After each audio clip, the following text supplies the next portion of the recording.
Alright, good afternoon, coffee crew. Welcome in for another coffee stream. Hope y'all are doing well. We got some Spotify music going on because we're hanging out on the PlayStation 3 dashboard at the moment. The music will be going away momentarily. I just wanted to have it playing so it wasn't dead silence. Because I knew better than to have Dearly Beloved playing on repeat in the background during the starting soon.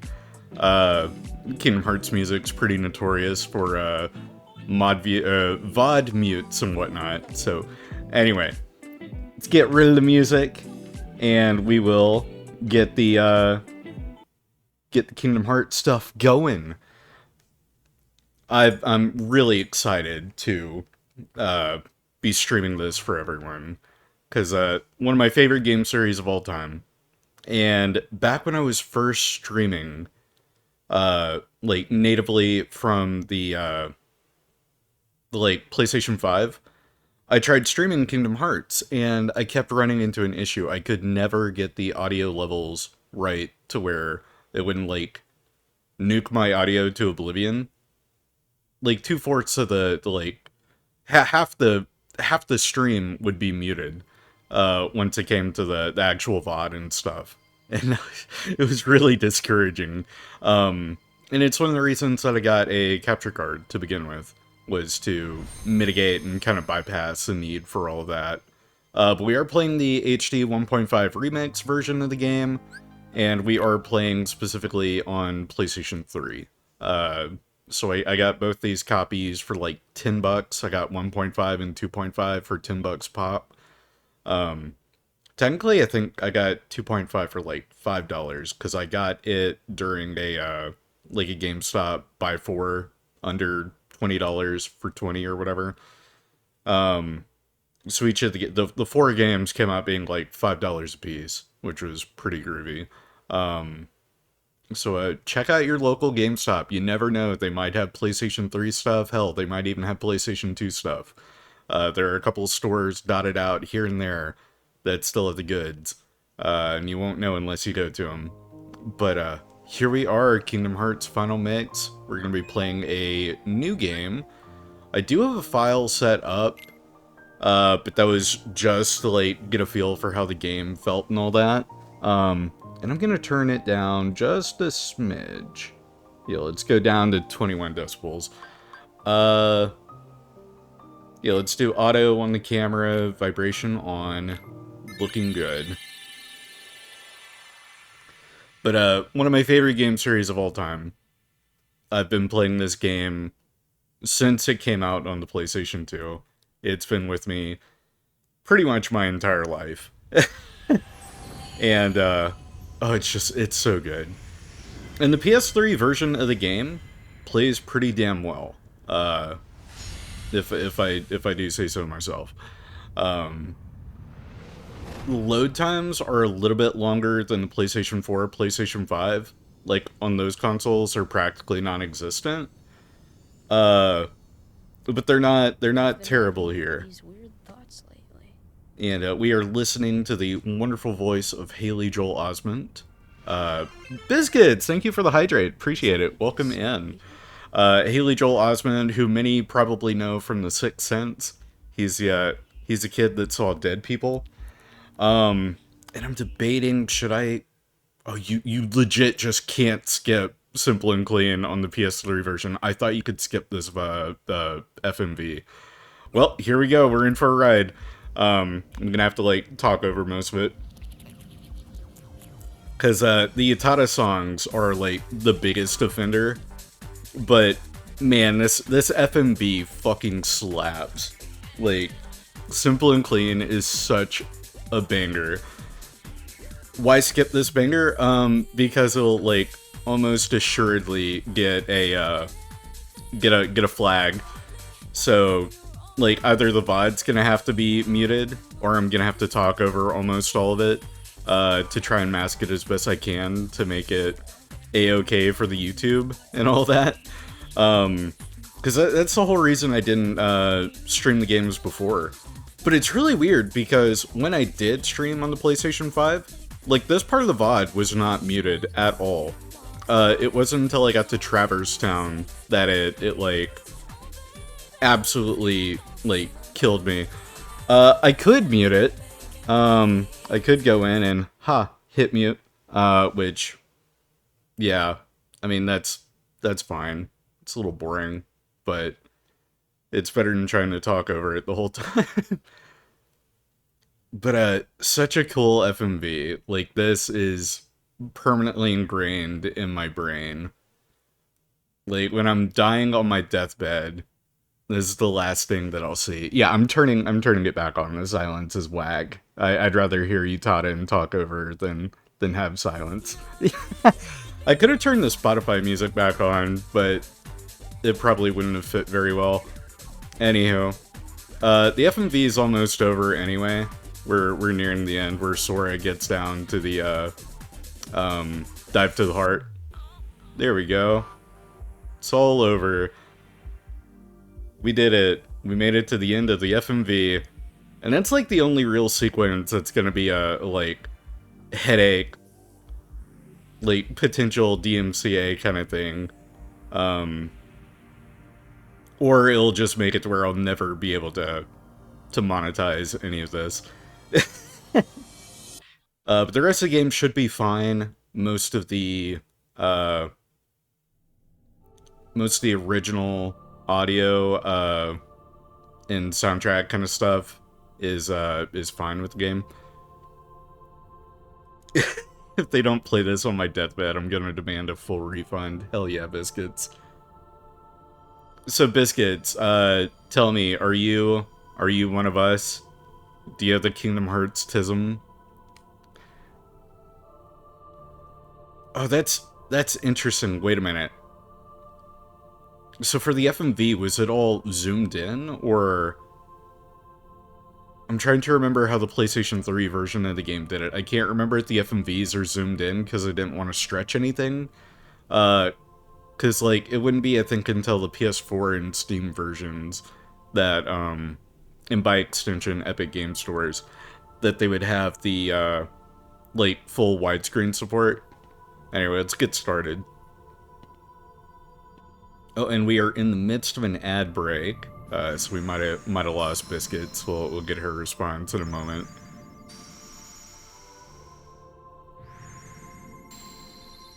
Yes, make your choice. Choose well. I always choose the wand, and I'll tell you why. If you go for the wand, you'll get an extra magic bar.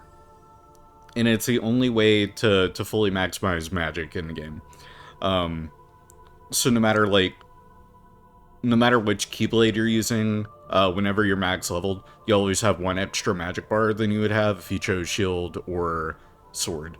And then, because I'm a mad lad, I'm gonna give up the shield. It's gonna lower our defense permanently throughout our playthrough. But here's the deal. Just don't get hit. It's like Dark Souls, just don't get hit. So I always choose the wand and give up shield. But then whenever it comes to Kingdom Hearts 2, typically I'll choose the sword and give up shield.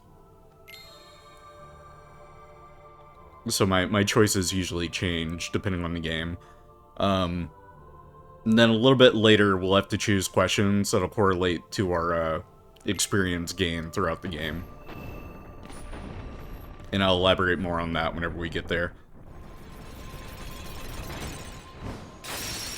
I do, but the gameplay is really frustrating for me. I love the art and story and lore. What about the gameplay frustrates you? If you don't mind elaborating. Because that's an interesting one. Art and story are bangers, like, absolutely, without a doubt. But, gameplay, I'm curious about that. Cinderella. And is this where we open the door? No. No, this is our combat tutorial. Press X to attack. Will do. Alright, you've got it. By the way, this is the voice of Mickey Mouse talking to us whenever we're in the dive to the heart here. Skip all that. Show me that Heartless. Yeah, look at our boy, the Shadow. I always found these guys, like, oddly cute. Ooh, got a successful parry with our first strike there. And I like that once you kill one of them, they, like, nope the fuck out.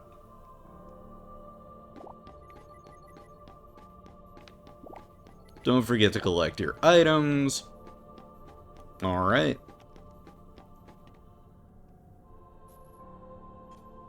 And does this where one shows up behind us? Yeah. So this is our tutorial for our lock-on, which I don't really use that often in Kingdom Hearts 1. Sometimes I do. It's hard to explain. It's like fighting plus commands that appear at the left side of the two combined for some reason makes my brain sizzle all the wrong ways. Okay, that's fair. Kingdom Hearts 2 probably would have been the worst for you because it had the react commands, which none of the other games really brought. Like, KH2 is the worst offender for reaction commands. Kingdom Hearts 1 is pretty straightforward with combat, though.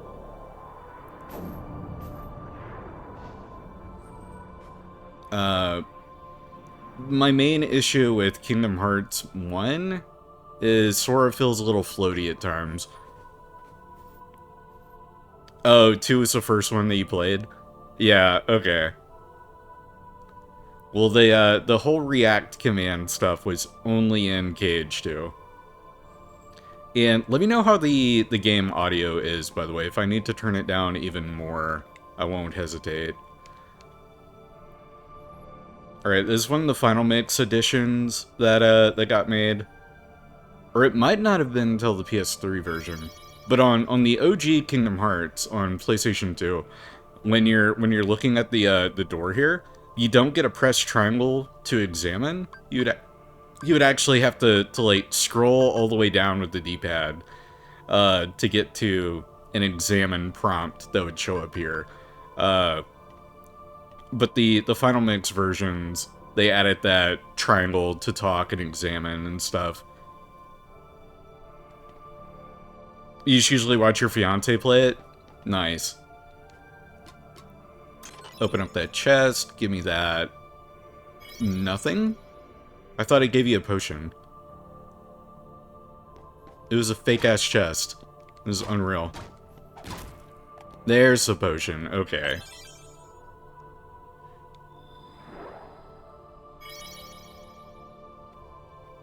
And now we have items on our command prompt. We also, we don't have any magic yet, so it's not gonna let us. But there's a quick menu for magic. Oh, and it wanted me to lift that, I think. Oops. I've played this tutorial so many damn times.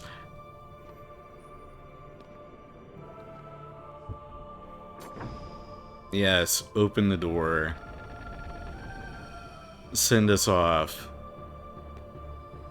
Step into the light, Sora. It will be okay.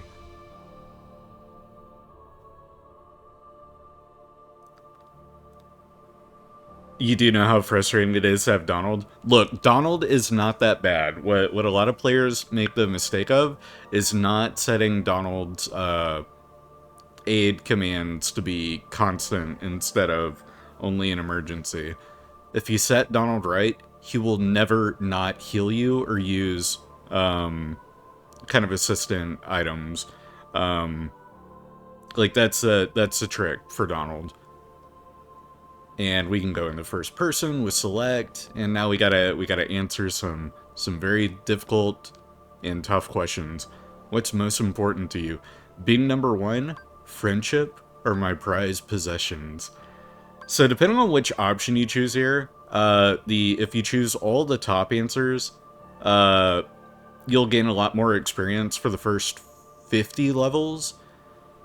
And if you choose all the bottom options, you'll gain less experience starting off, and you'll get more experience for the latter 50 levels of the game. And if you choose the middle, you'll have a consistent experience gain throughout the entire game, but you do have to earn more experience than if you chose like top or bottom. But I always go for the middle. Kingdom Hearts is retro? Yeah, Conla, I know. It's a difficult, pill to swallow, but yes, Kingdom Hearts is indeed considered retro. The game is 20 plus years old now, and that is retro for almost every kind of collector and gamer. Hell, this could even fall under like classic for a lot of people. We'll talk to Tidus next. By the way, these are our first Final Fantasy characters of the game. We got Selphie, we got Waka, and we'll see them again later in Tidus. It's how old? Yeah. Kingdom Hearts came out in 2001 in Japan and 2002 in the United States. And then Kingdom Hearts 2, it's coming up on 20 years old. It came out in 2005. Do your knees hurt? Do you feel old yet? I was 9 years old when Kingdom Hearts 2 came out. What are you so afraid of? Being different. We're gonna keep with the middle options here. I'll be crying in the corner if anyone needs me. I'm sorry I had to do this to you, Biscuits. What do you want out of life? To broaden my horizons, thanks, young John DiMaggio. By the way, they brought John DiMaggio back to voice Waka in Kingdom Hearts. You know, a year after he was voicing Waka in Final Fantasy X. Yeah, we're probs about the same age. Came out in 2001. It came out in 2001 in Japan, 2002 in the US. You were 3? Look at a little tiny Bab here. My goodness.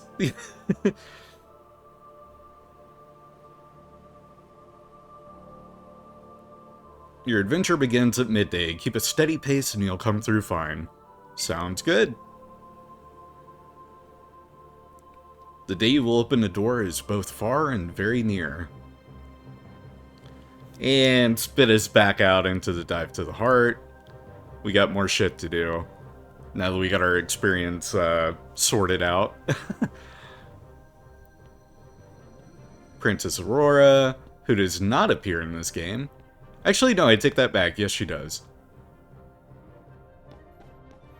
And they actually updated her model for Kingdom Hearts Final Mix on the PlayStation 3 and PS4.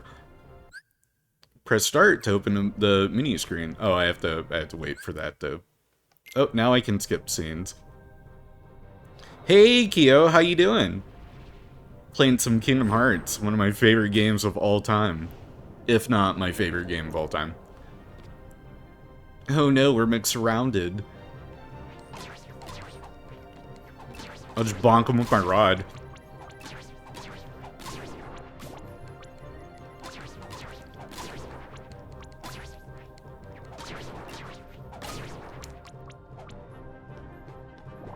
I wish we had the combat roll, but because we chose the wand, we will get it.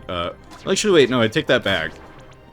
Goofy and Donald give you the combat roll as your first ability, like, in general. Gonna be lurking since I'm at work, and you're good? I am good as well, and hope you have a good day at work. Hope it isn't too stressful. Hope you're able to get some good, chillax time in there. And our save point. Oh, we can't save yet, because I got more cutscene to show us, of course. Yeah, show me the rainbow stairs. And save a Rooney. I'm gonna go ahead and overwrite that previous save that I had. Right, saving takes a while, that's another thing. Compared to the PlayStation 4, PS5, Steam versions and all that, is load times, save times. They're a little bit longer, but other than that, pretty consistent and solid experience when compared to later versions and editions of the game.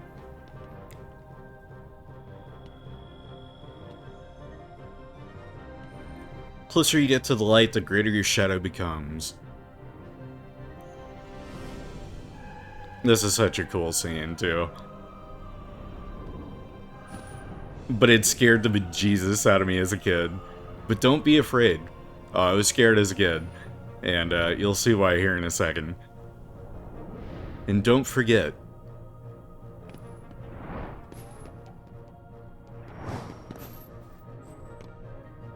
remember how Sora kind of almost falls off there? That'll come up in the Kingdom Hearts 2 analysis.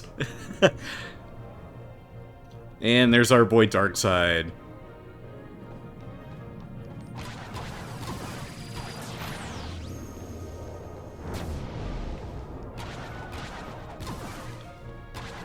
This scared the crap out of you too. Yeah, Darkseid's like quite an imposing enemy to like throw on players right at the start. Definitely has a lasting impression on young dum-dum minds. But what's so funny about this fight is I think technically you're not able to lose.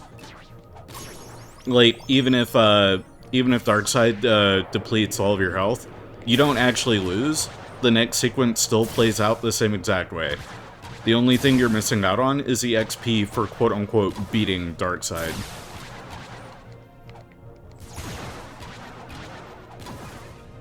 Also, you can get a bonus XP here by hitting the Darkseid kind of balls that he spews out. Don't you fight this twice? Yes, you do fight Darkseid twice in Kingdom Hearts 1. Do you fight it twice in general? Fuck no, you fight it like 7 times throughout the entire series. It's kind of ridiculous. Darkseid's the most repeated boss in all of Kingdom Hearts.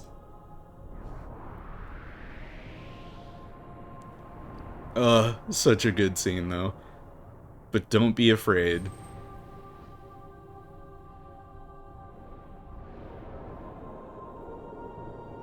You hold the mightiest weapon of all.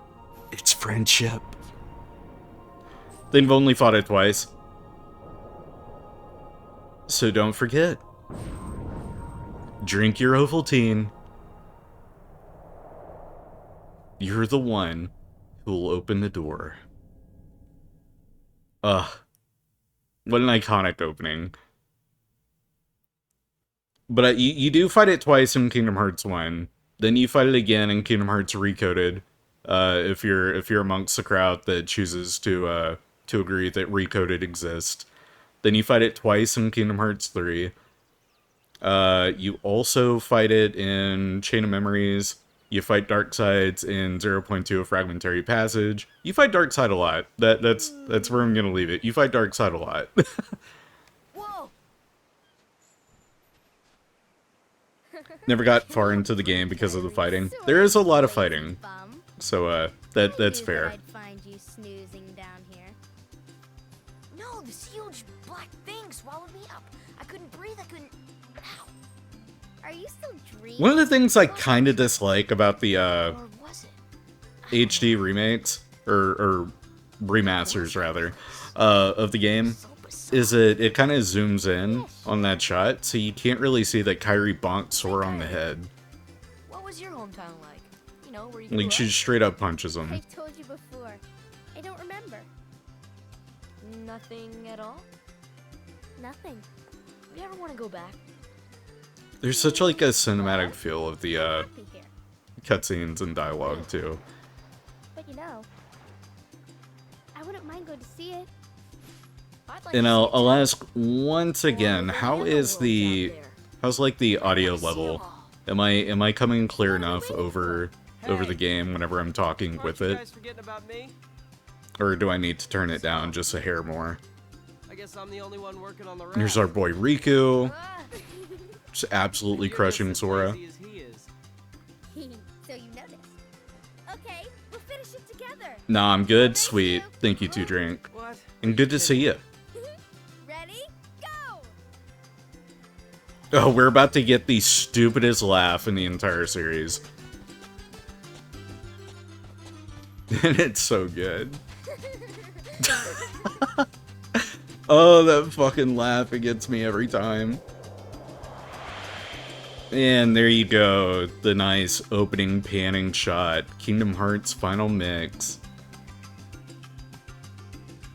And then, Destiny Islands. Our home.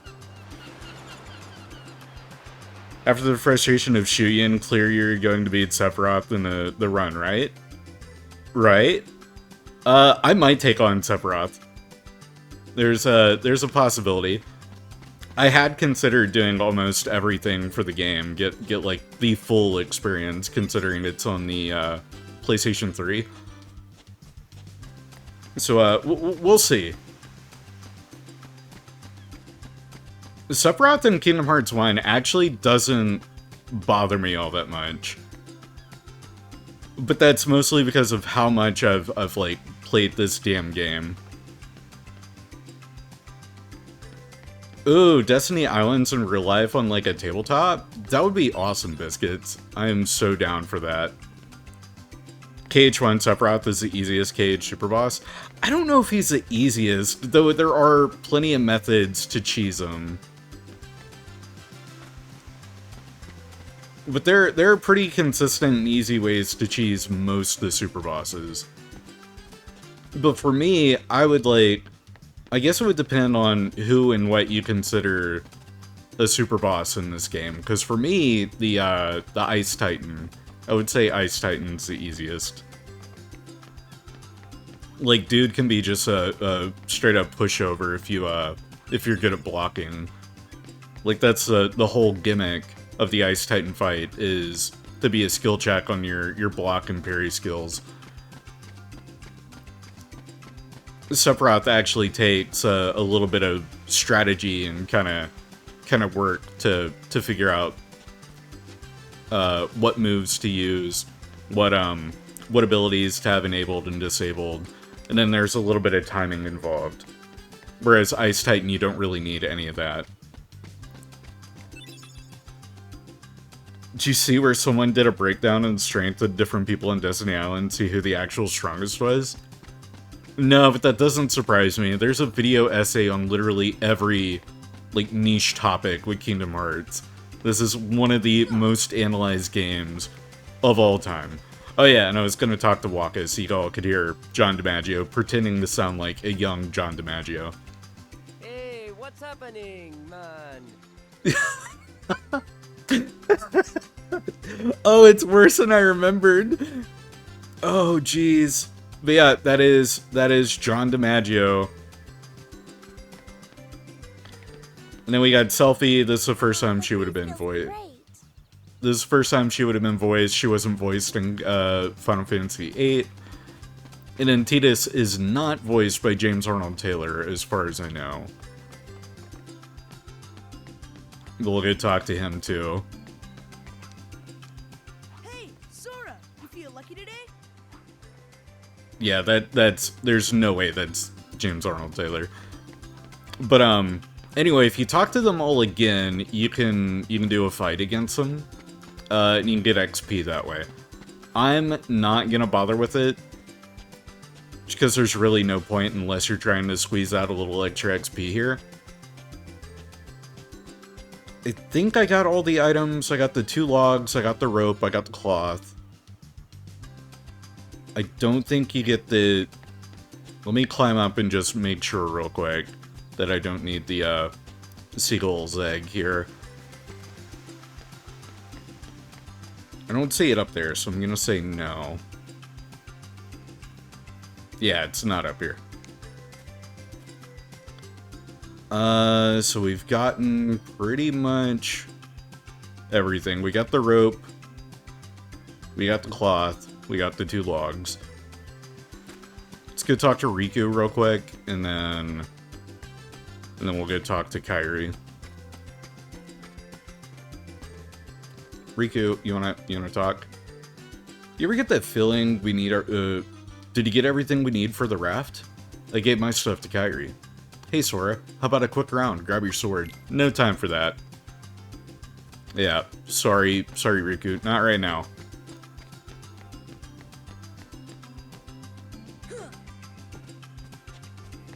Alright, Kairi, I think I got everything without having to talk to you. Well, you found everything already? Thanks, Sora, I found something today too. Here, it's yours. So if you find everything without having to get reminded of what you need to get, she gives you a high potion. If you have to go back and double check on what she she asks you to get, she'll only give you a regular potion. Alright, it's getting late. We'll finish up tomorrow.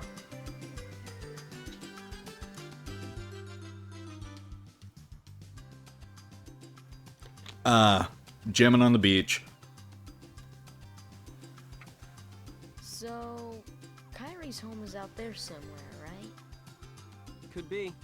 I don't like how the music keeps Well, playing no, over I'm this saying scene. here. It doesn't quite fit right. How far could a raft take us? Who knows?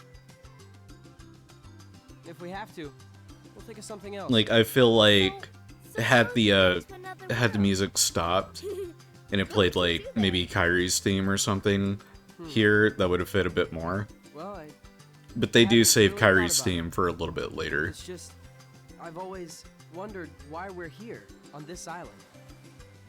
If there are any other worlds out there, why did we end up on this one? And suppose there are other worlds. Then ours is just a little piece of something much greater. So, we could have just as easily ended up somewhere else, right? I don't know. Exactly. That's why we need to go out there and find out.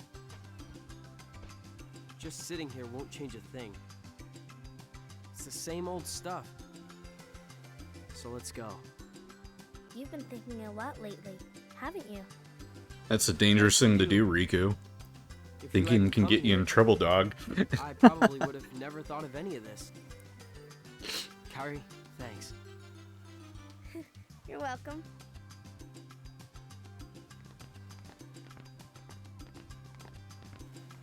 Sora!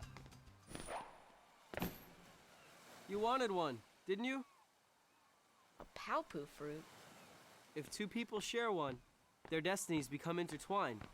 They'll remain a part of each other's lives, no matter what. Come on, I know you want to try it. What are you talking? I do like that the game opens you up on the Destiny Islands to get a feel for Riku, Kairi, and Sora's friendship. I wish it went just a little bit further, though, or it kept them, like, together a little bit longer. Because then they're apart for almost the entire series, which is, I guess, a minor spoiler. But anyway, they're apart for almost the entire series. Whereas the other trios, like the Birth by Sleep trio and the 358 by 2 Days trio, you see them together almost constantly. And they have such a believable, like, union and friendship with each other. It's just, I wish Sora, Kairi, and Riku got more time together without constantly being pulled apart to like, go save the world again.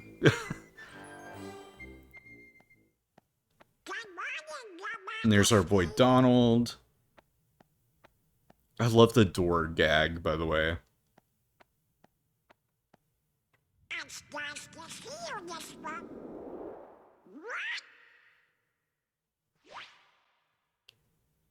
Also, the Disney segments, you might notice, but they use more, like, they use more sound effects and more, like, audio humor. And it just, I don't know, it feels more slapstick. But it puts you back into that, like, cartoony Disney vibe that whenever you're with the original characters, it's lacking that. And it's a bit more quote-unquote real. And there's Goofy.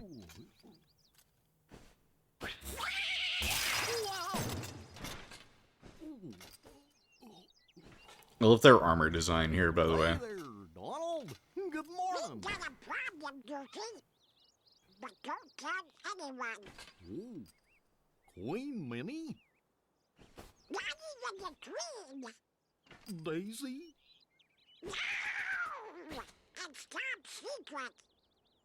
Oh, good morning, ladies. What?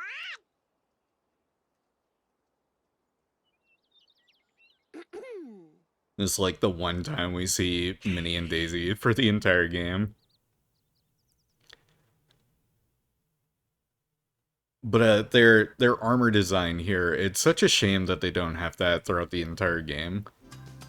I think the original plan was for them to have those designs, because in early demos, the like character art in the HUD has them dressed in those outfits.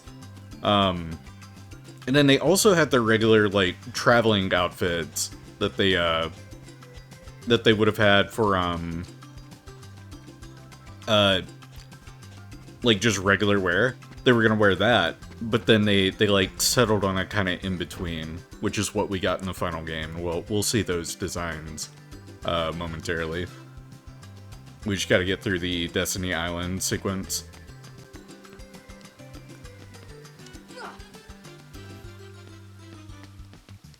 Can I go ahead and collect the mushrooms? That's what... Yes, I can. Okay, so we can go ahead and collect that one.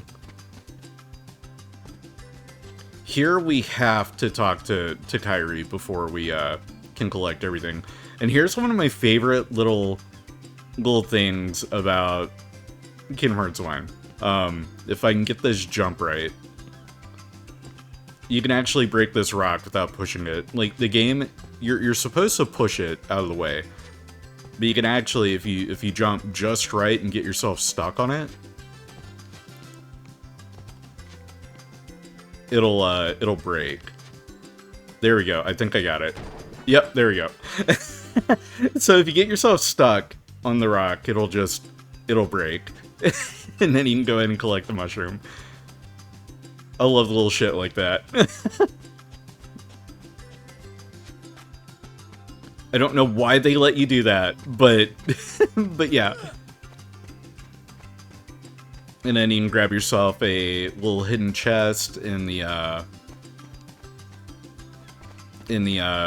rock here. Just gotta push this box over. And that's another thing that makes Kingdom Hearts 1, like the original game, so great, is it had a lot more environmental interactivity that the later games in the series would kind of lose. You can jump up here, and you can get yourself a protect chain kind of early on. Then we can go ahead and put that on and raise our defense up by 1. We are not going for the no changing equipment and no continues with this session. We're just playing the game like start to finish, and we may do the side fights and secret bosses and stuff, but that'll be much later on in the playthrough. All right, let's talk to Kyrie, and I think she asked if we've talked to Riku. Rap's almost ready. All we have to do now is load it with food. Hey, have you seen Riku? Yeah, that's our little cue to go talk to Riku.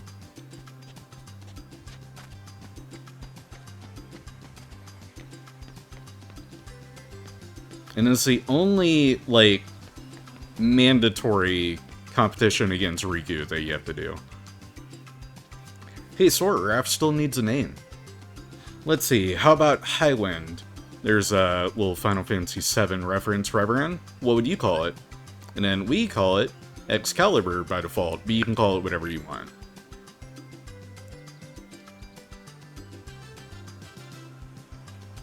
And I like that they settle it with the usual, just showing how long they've been friends, that they always settled their disputes with these little competitions. And there we go, ad break is over, just in time for you all to see me get whooped by Riku in this race. I almost never win this.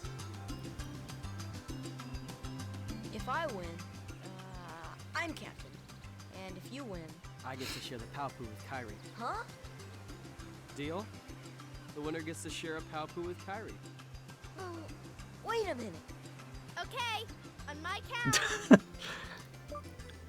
High stakes there, Riku.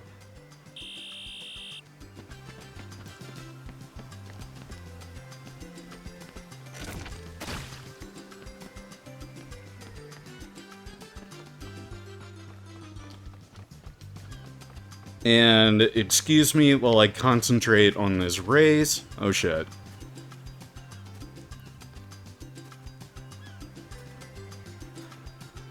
Oh, the platforming. Oh, goodness. There we go. Alright. Oh, shit. Alright, just jump down. I think we're doing good. Yeah, oh, we won. Yeah, we won.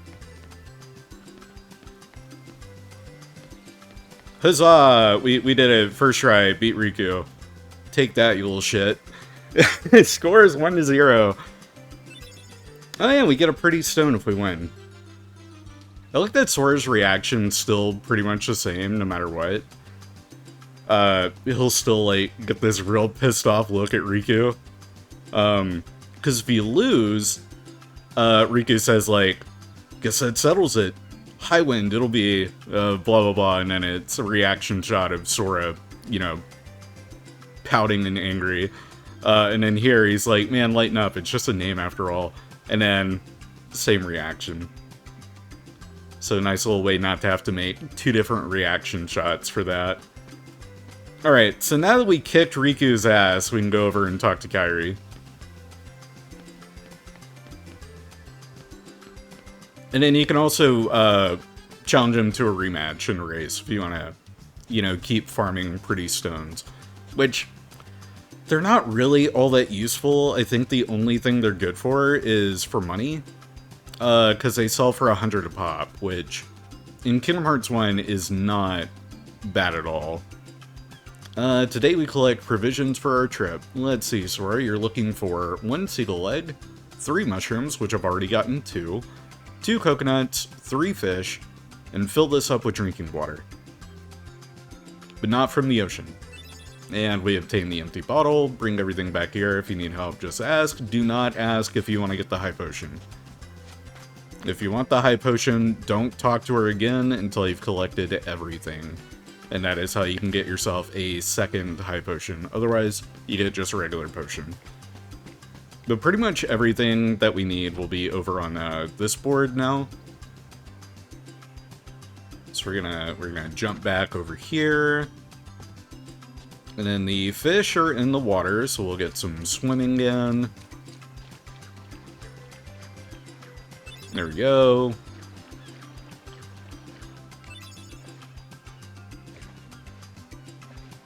Thank you, Tutrain, for the clip. What on earth did you clip?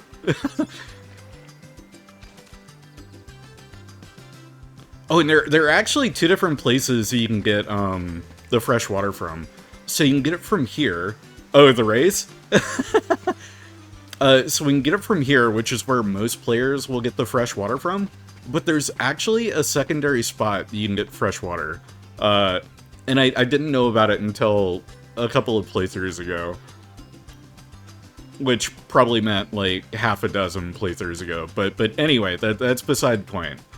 I have played this game an ungodly amount of times. If you go back to the cove, there's actually a second spot you can get the fresh water from. So if you jump down here, there's another little waterfall, and you can get the drinking water from there. And that's what I love about this game as well. It's just little details like that. Most people say, "Oh yeah, just go to the big waterfall, get the water." But no, you can get it from there, and it's so cool. I love it. And then we need 2 coconuts, so let's go ahead and grab that, along with that seagull egg, which will now spawn up on top of the tree over here. Scoop-a-doop-doop. Oh, and you can also talk to everybody again to get some more dialogue. Me and Titus, we are gonna do a little exploring today. Thank you, John DiMaggio. Place at the base of that tree. There's gotta be something there, yeah? It's gotta be something there, yeah? Thank you, Waka. And that's your little nudge nudge wink wink, like, hey, go in the creepy hole in the wall. Trust me, you'll love it. Let's go talk to Selfie. Hey, Sora. Have you heard about the legendary power of the Palpu fruit? They say if you share it with someone you really care for, it binds you together forever and ever through eternity. Waka was Ansem this whole time, I knew it. Hello, Trendo, good to see you. I got Yeah, share the Paopu fruit with Irvine there, Selfie. You'll be inseparable. Speaking of Irvine, or Irvine, however you want to pronounce his name, Waka was originally supposed to be Irvine in on the Destiny Islands. It was supposed to be Irvine. But they felt that his gun was a little bit too violent, so they replaced him with Waka. And this was like kind of convenient because it was right off the coattails of Final Fantasy X. Selfie was originally going to be Riku from Final Fantasy X and Final Fantasy X-2. That's Riku with 2 Ks. But then the developers felt, no, that might be a little confusing since we have a new original character called Riku with 1 K. So let's replace her. So they swap her out with Selfie. And then Tidus was always going to be part of this crew. So there was no change made there. And then we'll have some more Final Fantasy character trivia coming up once we get a little bit later in the game. I think you've gotten stronger, but odds are you're still. Yeah, Vincent was also supposed to be in at one point. That was the thing I was going to talk about later, whenever we got to Olympus Coliseum with Cloud. So, Cloud, you see Cloud later on at Olympus Coliseum. I guess we'll go ahead and talk about it now, since Trindo brought it up. But you see Cloud at Olympus Coliseum, and he's got an outfit that isn't really, like, it's not Cloud's usual fit. It looks a bit more like Vincent's outfit from Dirge of Cerberus. And that's because it was originally supposed to be Vincent, but they, for whatever reason, cut him and replaced him with Cloud. I don't know if it was to have a more recognizable character or what. Oh, it is quite alright, Trindo. I'm just trying to keep the trivia mostly correlated to where they pop up in the game, but it's fine. Let's hit these trees, get our coconuts, and we need green coconuts, so not these boring brown ones. So this is where it can, like, kind of take a while. This part can kill speedruns. Thankfully, we're not trying to speedrun here. Because there's really no consistent way to get, the green coconuts. And we need 2 of those. And you can get them from any of the trees, if I'm not mistaken.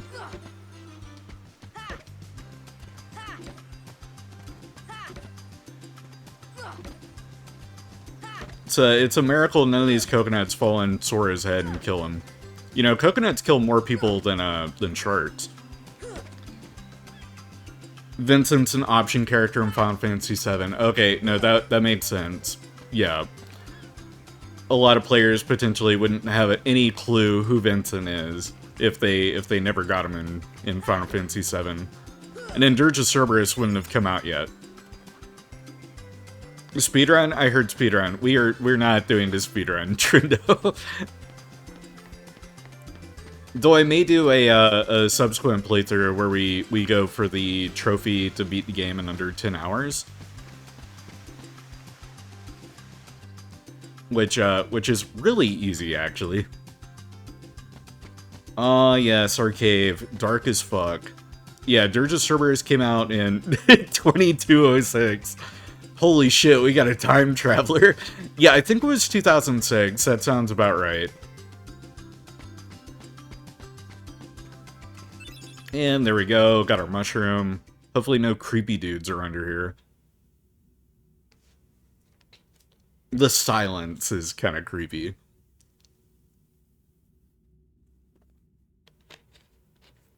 Take a sip of water. I've been talking a lot. Like, I promise you, I will not shut the fuck up about this game.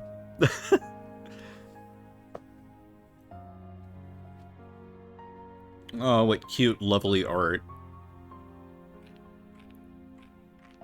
Yeah, and Sora does some adjustments, refinements to his piece.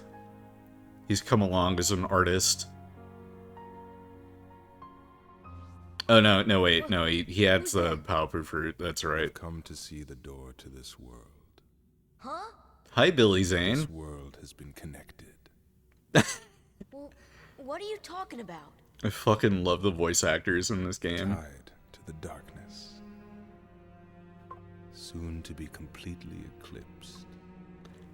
Oh, and Twitter's Whoever you popping are, off right now. stop People freaking me out like liking, this. retweeting. Thank Huh? you, by the way, everyone.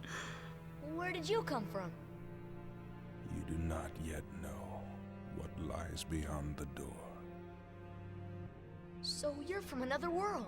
Billy Zane is so good, and it's such a shame that he didn't return for the later games. You understand so little.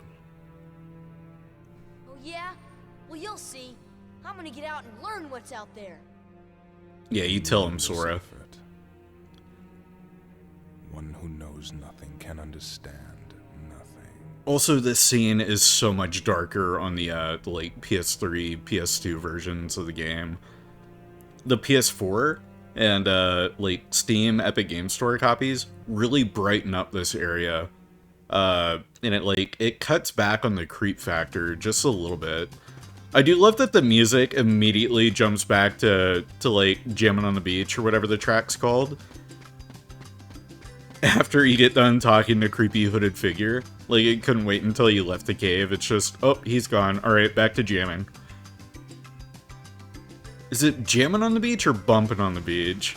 I know it's one of those. But we've collected everything, I am pretty sure. Yeah, we got 3 fish, we got 2 coconuts, we got Seagull's egg, we got the water, and we got the mushrooms. I might have said mushrooms twice. Well, that was weird. Time to vibe. But what if he's right? The crystals! That's a reference that maybe 5 people will get.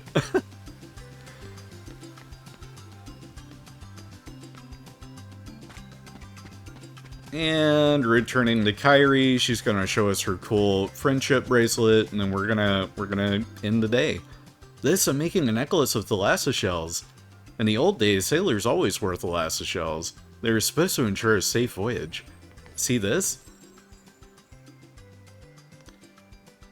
It's a charm to help us find each other if we ever get separated. Ah, yes, a wayfinder. The 3 of us will always be together. Morgan Freeman, and that was a damn lie. Thanks, Sora, I found something today too. Here, it's yours. And there we go, another high potion, because we got everything without having to talk to her again.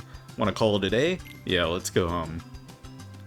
Tomorrow's big day, we should rest up.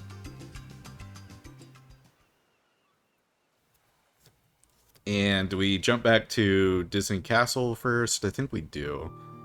No, we get the dock scene. What do you mean? And Kairi's theme as well. You okay? Such a pretty theme. Out of the character themes, it's probably my favorite. Let's take the raft and go. No, I take that back. Rox's is. Just His kidding. theme's my fave. What's gotten into you? You're the one that's changed, Kairi. Maybe.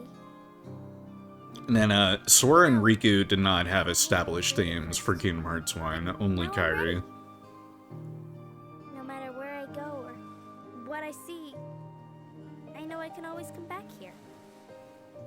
Right? Can you always come back here, though? Yeah, we'll see if you say that in 5 minutes. Sora, don't ever change. Huh? I just can't wait. Once we set sail, it'll be great. It's such a pretty game, too. Like, Kingdom Hearts aged incredibly well. Like, it still holds up, even with its quite obvious PS2 kind of vibes and graphics. But it's the art style. It's pretty timeless. At least to me it is.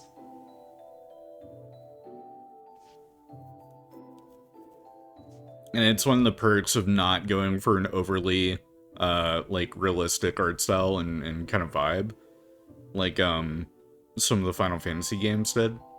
And that's not a jab at Final Fantasy PS2 games; they look phenomenal. But they don't keep that timeless look like Kingdom Hearts does. And we got a Leon name drop. Who's this Leon fella? Guess we'll have to find out. Oh dear, what could this mean? It means we'll just have to trust the king. Gorge, I sure hope he's all right. You're honest. Don't worry. We'll find the king and the ski. And then I don't know all their names off the top of my head, but all the Disney cast, like Donald, Goofy, Daisy, Minnie here, they're all voiced by their at time voice actors and actresses that were currently like employed with Disney to voice these characters. None of them got replaced or anything. Over here. And then Jiminy is voiced by the same actor from the movies. Jiminy Cricket at your service.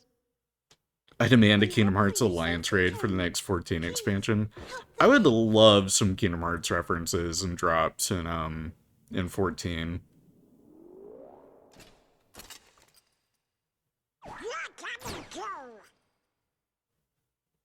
But most of the Disney cast returned, and I say most because there are some exceptions, so we'll get to later. Gorge, Jiminy, your world disappeared too. Dude, a little shadow minion or something, Scattered. that'd be great. As far as I can see. And it wouldn't look too out of place in Final Fantasy XIV style either. Oh, right. I say that like we don't have, you know, Nier Automata minions in Final Fantasy XIV. Where we're from. you can get the little turret, dude. They can put whatever they want, it'll fit. We got a fucking Mountain Dew dragon. Oh,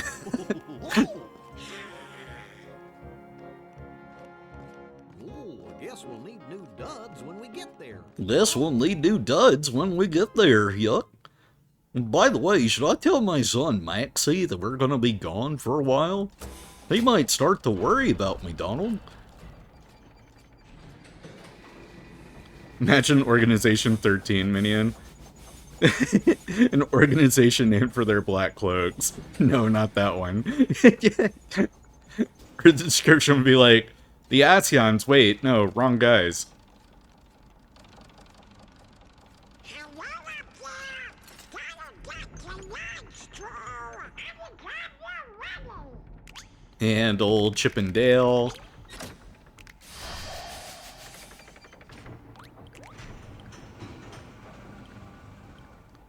And then this is continuing with the slapstick visuals and sound design for the Disney castle sequences that you don't get pretty much anywhere else in the game.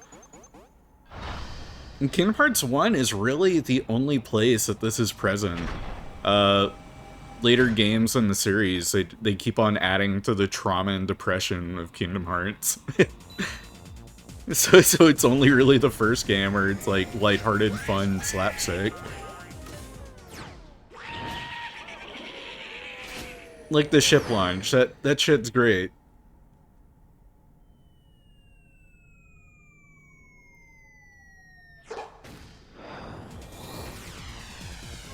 And we have liftoff. There goes the gummy ship. Tell me, Adaro, what do you think is one of the funniest design decisions across Kingdom Hearts? I'm all ears.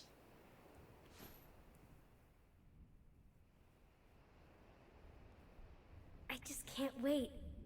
Once we set sail. Sora's shoes get smaller, or rather he grows into them. Oh yeah, his shoes are gigantic in Kingdom Hearts 1 and 2. And then Kingdom Hearts 3, they're like almost normal. And then Kingdom Hearts 4, they're gonna be like regular ass Nikes. Sora, dinner's ready. Also our one and only line from Sora's mom. She was never heard from again. Also a little fun fact about her voice actress there. Same voice actress that voices Aerith a little bit later on. Or, no. Maybe it's Yuffie. I think that might be Yuffie's voice actress. Anyway, it's either Yuffie or Aerith. One of their voice actresses also voiced Sora's mom. Riku's boat.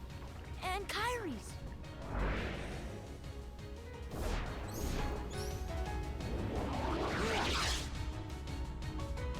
Alright, we're gonna skip the Heartless because we don't have our Keyblade. We won't be able to do any damage to them.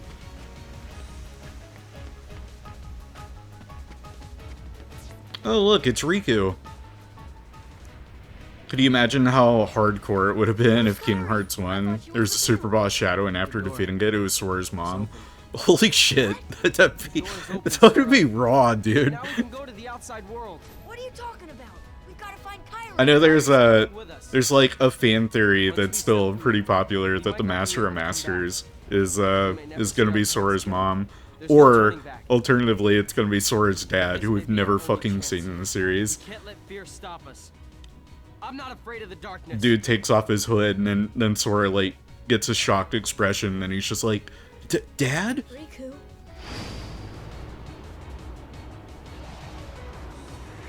Me personally, I want the Master of Masters to be Max Goof. I think Max Goof needs to show up in the games. And I'll take him in any capacity at this rate. They're gonna pull a Lightyear. Oh, it's gonna be Sora from the future.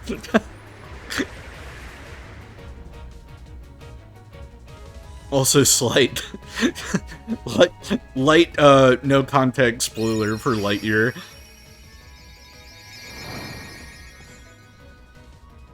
Hey, the Keyblade. He's just like me, for real, for real. Keyblade! Keyblade! I don't know why it says it twice, but it's so fucking funny. And now we can kick ass.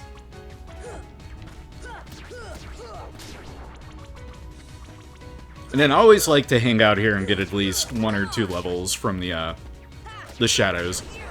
Because we're a low enough level that, yeah, we're a low enough level that it only takes, like, smacking around 20 to 30 to get a few more extra levels out of them.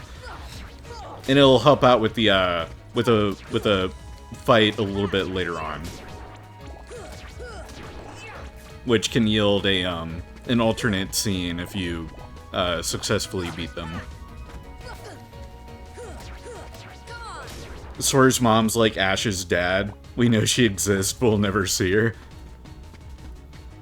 Yeah. I don't know why, but I was thinking of, Ash's mom, where we know she exists, and we know that Professor Oak took, like, full advantage of Ash being gone.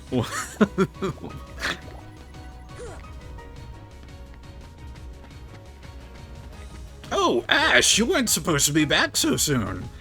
Didn't I tell you to collect every Pokemon? Don't know why I had press for Professor Oak sounding somewhat like Dr. Doofenshmirtz.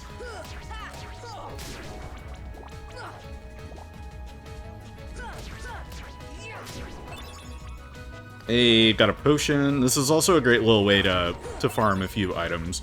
Another one, damn.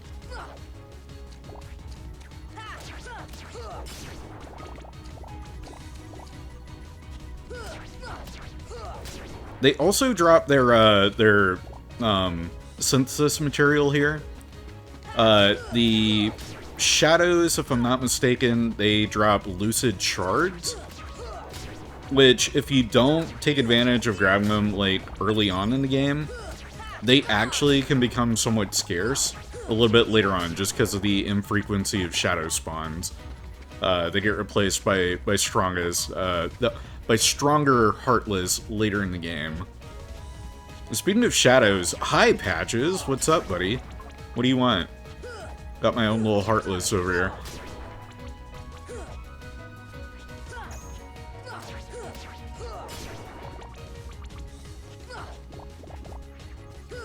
Nice little double kill.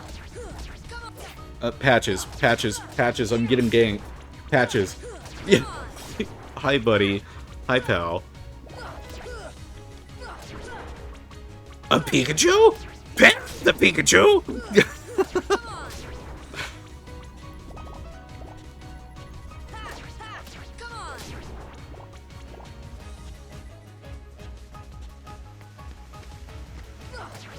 I'm still waiting on a Professor Doofenshmirtz show up in Kingdom Hearts. He's gonna be in Cage 4.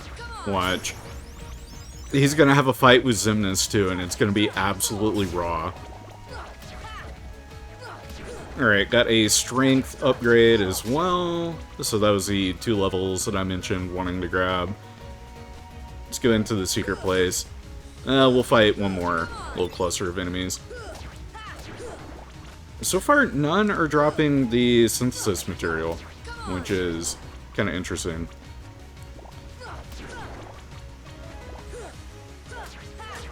Actually, are they able to drop it before you go to Traverse Town? Maybe not. Anyway. Secret plays, let's get going. Give my boy Patches a head kissy, because he's such a good kitty.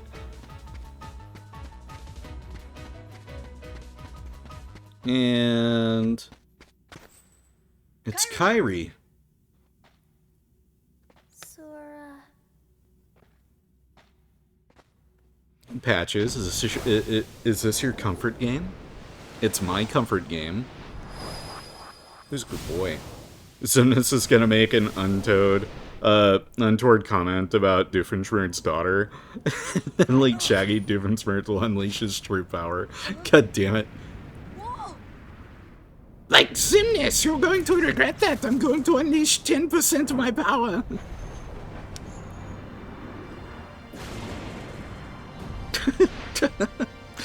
And here's our second fight against Darkseid. This time it's on. It's a slightly expanded moveset here as well.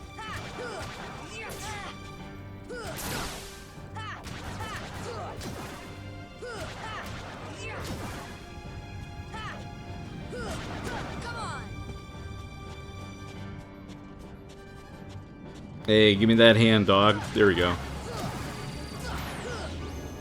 And smack the dirt. Yep. And we got some shadows we can kill to get some health.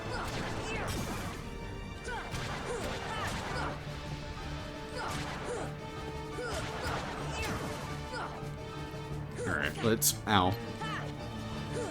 Lock onto the right thing. There we go.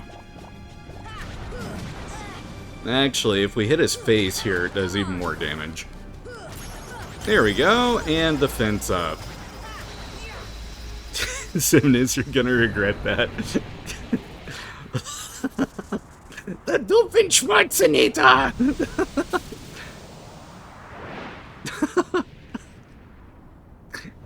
It'd be a battle for the ages.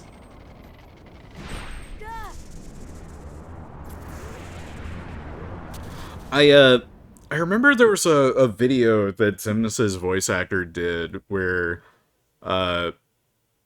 he was at a convention and I think he more or less asked like what's a character you'd like to see Zimnus interact with, and someone shouted Shrek, and then dude continued to roast Michael Myers or Mike Myers like he doesn't even do a real Scottish accent.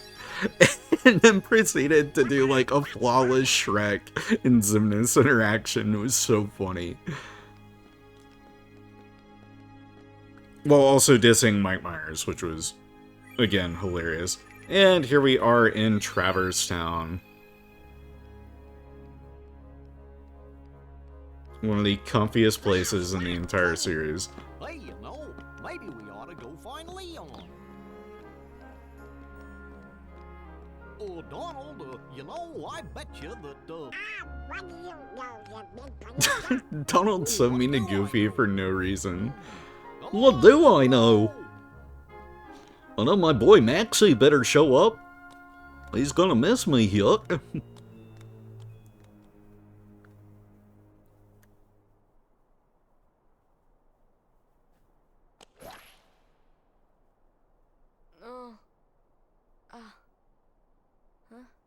You're a bitch, Donald. God damn. This isn't a dream. I love that you got auto-modded. If a mod could allow that, please. Where am I? Oh. Oh, I may have to do it myself. Here, I'll just reach over. I'll allow that real quick.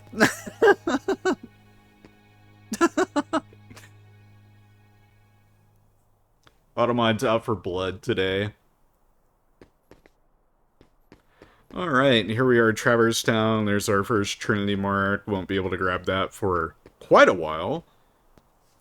And then I love Sora's reaction to being in a new world. This is totally weird. I'm in another world. And that's it. Then it's boom. Chilled out vibes. Traverse Town theme. Good stuff. We gotta reskin Tidus. My world was attacked by shadows. I got separated from mom and dad and finally came here. And then we got Mystery Lady, who isn't from anything. She was just created for Kingdom Hearts. Those candles burning over there were especially created by Moogles. Even if you snuff out one, it flickers back to life in no time. You'd probably need magic to put them all out. It's a little hint that you'll need the Blizzard spell to be able to take all these out to open up this chest here.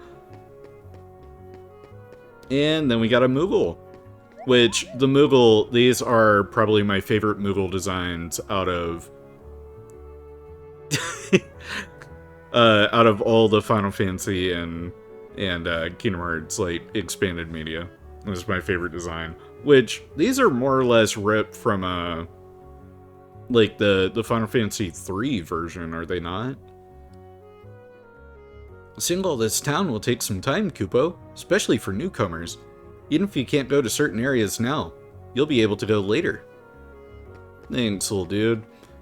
And then we got our other generic character that was made specifically for Kingdom Hearts. This town has grown as people have lost their homeworlds and come here. It's easy to get lost in such a big, sprawling place. Be careful. Yeah, it's not Tidus, that's Shuyan. Oh, we gotta kick his ass. And then, can we go ahead and start with the postcards yet? No, it just tells us that you can get postcards. Actually, wait, maybe we can. Let's go into the accessory shop real quick. Or, item shop. This isn't the accessory shop. And then we can grab one by hitting this fan. There we go, obtained a postcard. Oh, and then here's a neat little detail. So, check out this scale. See, it's all the way over, like, nothing's on it. If we step on it, with Sora, huzzah! Look, we've weighed ourselves. It's a working scale. And what's really cool and interesting is if you're able to line up Goofy or Donald on the scale, it'll be at a different weight. So it's a somewhat, like, you can gauge how much they weigh, like, roughly, based on the low poly. It is such a silly thing to pay attention to. And then, oh, one of the other funny things, so we got this menu over here, where you can kind of make out how much gil these are supposed to cost. So you got, like, bottled drinks for 85 gil. Looks like dessert waffles for 50 gil. Snacks for 88, ice cream, hot dogs, baked potatoes, and pizza. And you can kind of make out how much they're supposed to be. With the Steam updated textures, it made it a lot more readable, which I thought was funny. And then we got this empty lot right here that'll come into use later. We got the safe over here, which we won't be able to open quite yet. I'm trying to think if am I able to jump up on the roof right now? Or do I need to wait until later? I think if I push this box over, I'll be able to jump on the roof.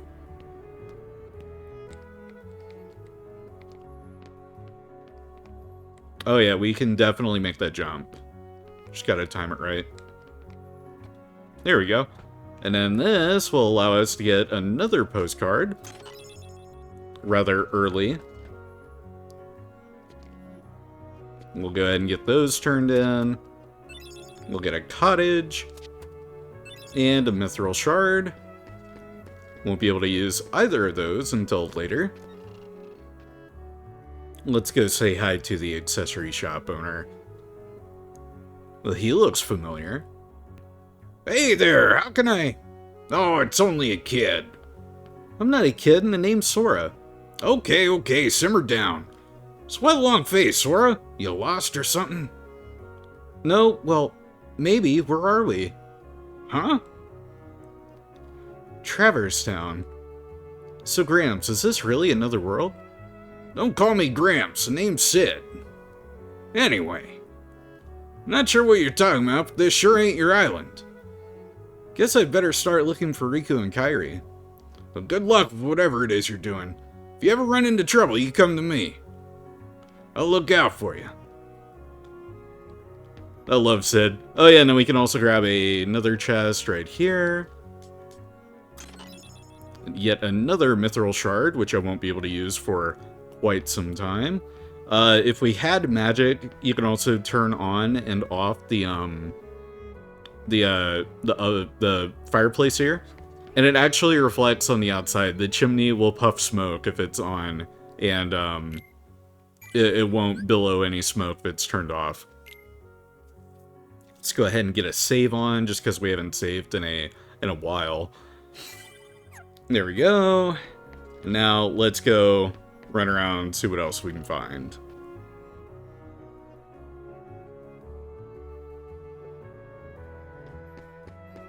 Trying to think if there are any chests you can grab kind of early on right here.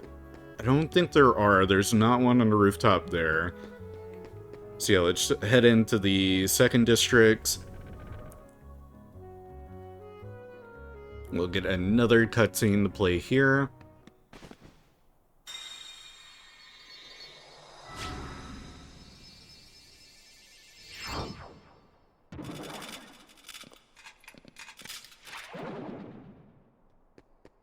And our first non-Shadow Heartless. It's those creatures from the island! Yeah, let's kick their ass. Oh, Patches, are you getting up? Yep, you are getting up and going away, it seems. Alright, bye, Patches. Thanks for hanging out.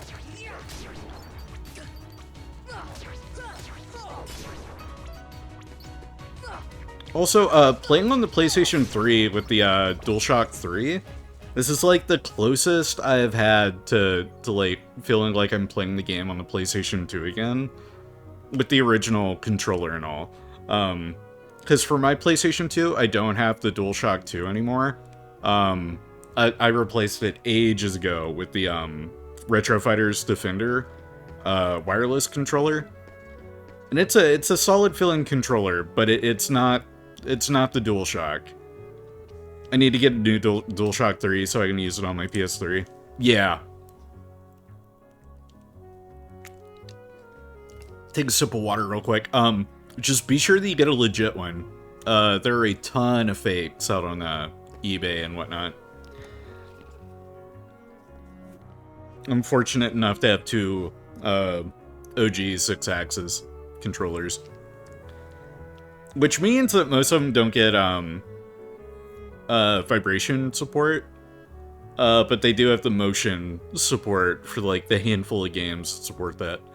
Doesn't look like he's here. Keep looking. I'm not doing the Donald impression. I don't think any Heartless show up here, and then we can't go into the rooms yet, but we can mess around with the bell. No vacancy. And then if I examine the art 3 times, I think he says something too. Or maybe not. Maybe it's this painting over here. Because you can get a missable line of dialogue from him if you... There we go. Paintings are great.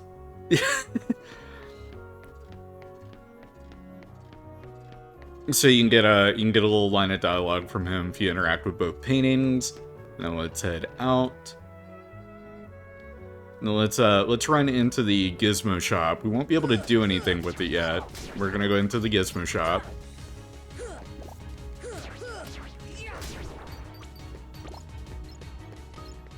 Import some from Saruga. Also, can I think I can grab that chest right now, too. Let's clear out these shadows real quick. Make life a little easier for me. Hey, there we go. There's a Lucid Shard.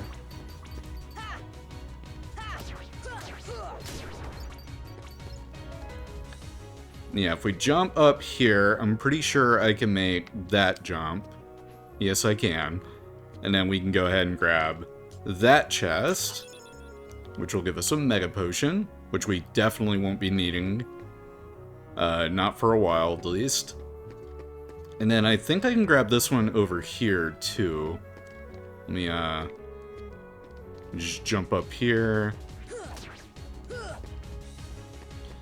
But I love the platforming and little tricks so you can, kind of figure out with the platforming to get stuff kind of early on. So here, if I can get out of this fight, there we go. Here, it's a little finicky, but if we jump up there, and then boom, we can get another postcard. And let's kill this shadow.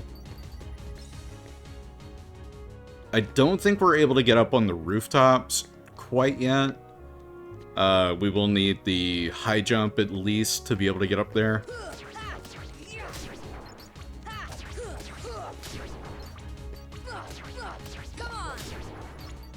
And we don't really have a reason to go into the 3rd district, so I'm gonna double back. And then let me jump up here. Jump up here. There we go. We'll go into the Gizmo shop like I said we would. And then we could have already gone back to the 1st district to get the story progression going again.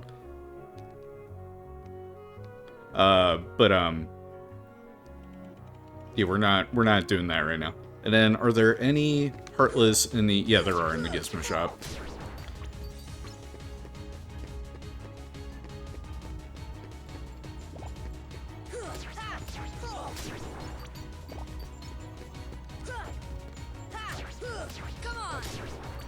I like that the battle music is not the one that you'll get later on when you're with Sora, Donald, and Goofy. When you get the whole crew together. It's kind of nice. This is a more generic, like, darkness battle theme. It plays again later when you're at, like, end of the world and stuff. But it's nice that it plays here just because you don't have the SDG team together yet. Alright, get you all cleared out. So many. But that's what I want. I want to get another level up, I think.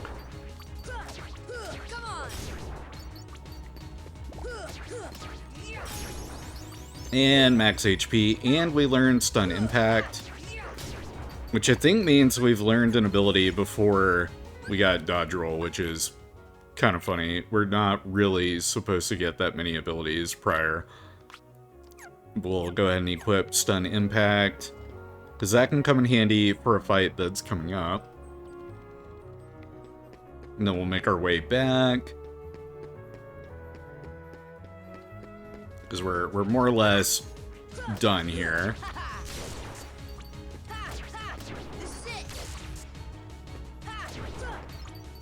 And we'll disable Stun Impact later in the game. It's just useful for the early game. Later on, it can actually be more of a hindrance than an aid for you.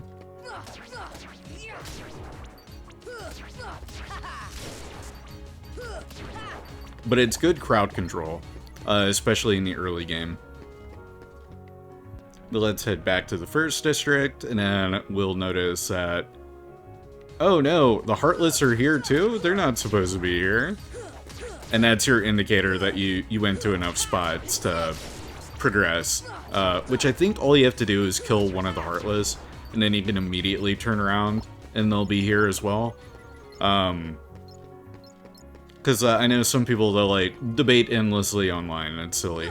That you have to, like, go to X amount of spots. With Sora, Donald, and Goofy reacting, like, trying to find you and / or Leon. But you don't. How far are we from our next level, actually? 69, nice.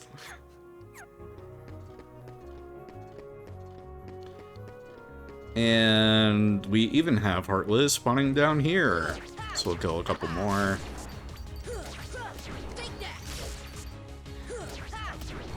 Yeah, stun impact is activating quite often. And I can't remember if it's like just a straight up combo that if you swing a certain way, it'll activate. Or if it's RNG on whether it activates or not. I want to say it's a just straight up combo. Still haven't found him. Keep your chin up, take another look around town. What do you need? Here to shop, so what'll it be? What do you have to sell again? You have a protect chain, which we got one early on. You can go ahead and buy an obsidian ring, that we don't have near enough for that. We could go ahead and sell the pretty stone that we have, just because we won't need it. Like, its only use is to be sold. But no, I'm gonna hold on to it. That's my keepsake for kicking Riku's ass. Alright, let me save again real quick, because we're about to have another fight.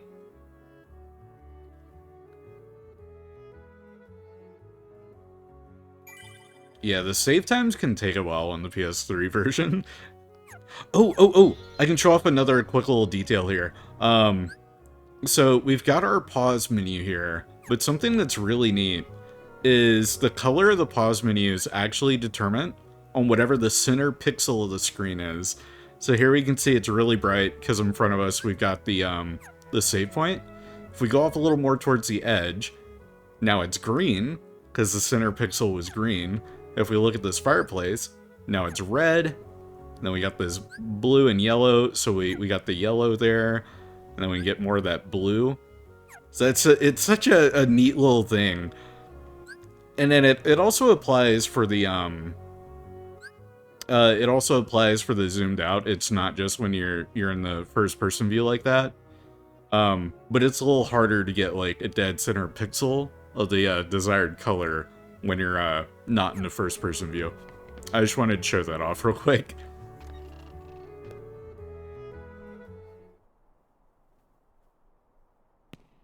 They'll come at you out of nowhere. Who are you? And they'll keep on coming at you.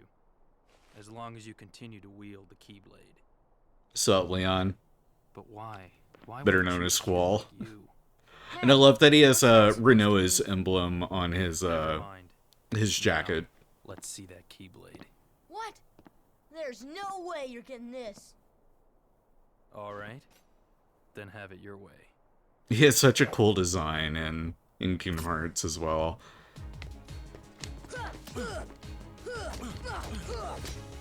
I love his Cage 2 design in particular.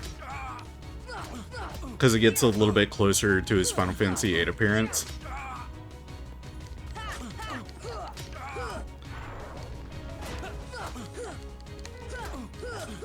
Holy shit, I'm kicking Leon's ass right now. Kinda helped that I got him locked up there at the start.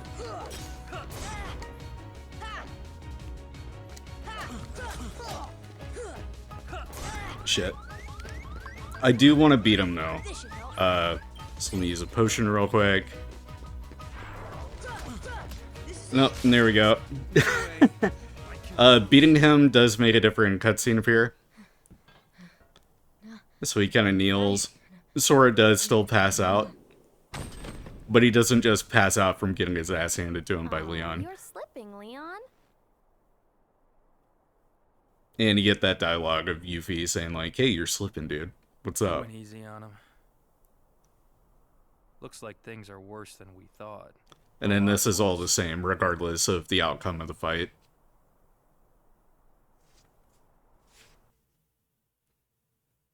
Because there are quite a few varying cutscenes throughout Kingdom Hearts 1, depending on actions taken.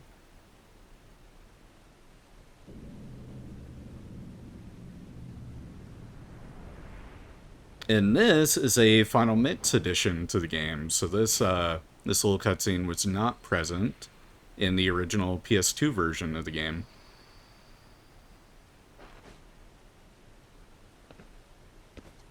And we'll see here in a moment. there's no dialogue for Riku, and that's because the voice actors weren't available, so they did silent cutscenes for the Final Mix editions. That's how you're able to distinguish them.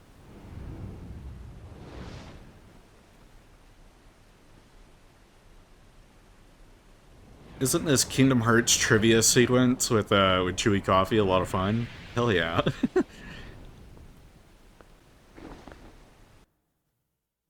Though I will knock the game just a little bit for, like, showing off Hollow Bastion a little bit early.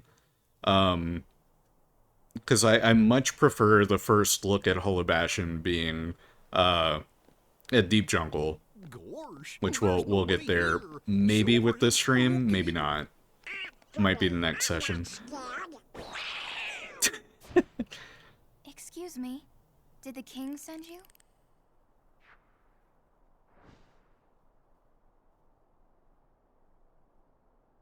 Hi, Aerith. And with the scene of her reaching out to touch Donald's shoulder, Boundary Break, yeah, can't speak today. Boundary Break did a video where he broke the camera there and he panned it out, and you can see that, like, her arm extends super duper far to make it look right, because they couldn't get the character model to, like, fit and move just right to where more of her wasn't visible. So they, like, stretch her arm. It's so funny. I'm the great ninja Yuffie. I think you might have overdone it, Squall. And actually, no, wait a minute. No, Selfie wasn't supposed to be... Yeah, we had Yeah, Selfie wasn't supposed to be Riku. Yuffie was supposed to be Riku. It was the only way to conceal. And that's why her outfit looks like something Riku would wear. And then all they did was do some color swaps and a head swap, and they made it Yuffie. So it's supposed to be Riku here. And Aerith, another little interesting bit of this little trio, Leon, Yuffie, and Aerith. Aerith was supposed to be Eve from Parasite Eve. Okay. You know there are many other worlds out there, besides your castle in this town, right? Which would have been absolutely wild. I don't know how they would have pulled that off. But Aerith was supposed to be Eve from Parasite Eve. But I think they decided that that game was too mature for the overall theme they were going for with Kingdom Hearts. So they swapped her with Aerith. The ones who attacked you, you remember? Those without hearts. And I love this sequence, kind of cutting back between Donald and Goofy with Aerith, and Sora with Hey Shadow B, how you doing? Scared me with the boo. Gotta be careful when you come in doing that. Jeez Louise. But I love this scene where it's jumping back and forth, giving the exposition of what the Heartless are and why they're after the Keyblade. We see it? Its pages are scattered everywhere. Scattered? Too many worlds. Oh, then maybe the king went to find them. Yes, those were my thoughts exactly. We've got to find him quick. I love Kingdom Hearts and it's slow at work, so I thought I'd pop in. Hell yeah. That's right. Grab yourself a seat, grab a coffee, grab a drink, get comfy. This is the key. Exactly. The Heartless have great fear of the Keyblade. That's why they'll keep coming after you, no matter what. I cannot remember who Leon's voice actor is here. Chooses its master, and it chose you. So, tough luck. How did all this happen? I remember being You need a nap? Don't we all, Shadow? Wait a minute. What happened to my home? My island? Riku! Kairi! You know what? I really don't know. Very helpful, Leon. Very cool. Also, the dialogue, like, subtitles in the PS3 version are a lot bigger than on the PS4 and later versions. They scaled down the subtitles for the game, which I do kind of miss that because the subtitles are kind of huge here. Sitting on one of the shampoo bowls and almost fell asleep. So we got another little hidden thing that we can do here. So we got this clock here. And we can keep hitting it. And the times are actually representative of the paintings here. So we got Bald Mountain, 7 a.m. Getting twisted up on my words again. We got Midday Jungle. And these are also kind of references to places that we'll see later on. So Bald Mountain, Chernobog from Fantasia. Midday Jungle, we go to Deep Jungle. And then this one, 1800 in the past. Time flies. I don't know about that one. But these two are definitely, like, foreshadowing to later locales. But yeah, you keep hitting the clock, and each time it stops, it's a correlation with one of the paintings.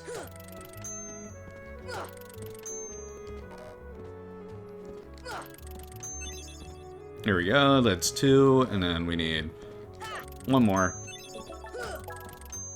And there we go, and once you get that little chime, that's when you get this chest.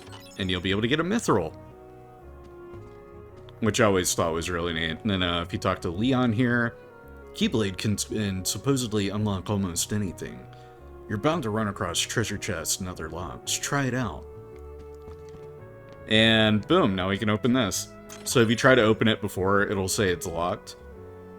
And then you open it. And then I'm going to save again real quick, just because. Scoop-a-doop-a-doop. The load times. I'm trying to think if Yuffie says anything here. And Shadow, thank you for the follow. Appreciate it. I've heard about the Keyblade. I've heard that the Keyblade can open all sorts of locks. Give it a try next time you find a treasure chest or door lock. Yep. Alright. Talk to Leon. There we go. Now it works. What works?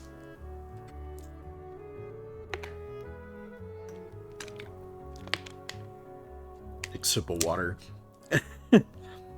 Sooner or later, the Heartless will find you. You'd best prepare yourself.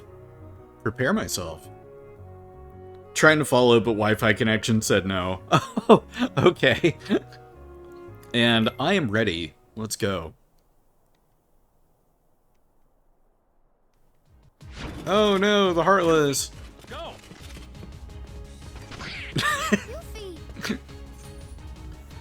Sora, let's go.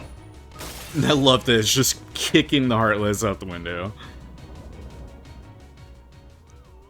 And then panning over to more of that slapstick humor that Kingdom Hearts 1 has in droves compared to its sequels. Don't bother with the small fry. Find the leader. Telling you to more or less just skip along here. I'm gonna fight most of them just because they give 3 XP opposed to the 1 XP of the shadows. And they drop their own, they drop power shards, I think.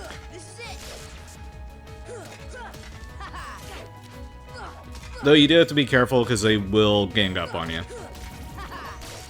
I do want that chest though, so I'm gonna fight them. And get them cleared out, at least, till I can open that. And if you successfully parry their attacks, you'll get the AP bonus. Oh, one of them came back? Where is he? Oh, there he is.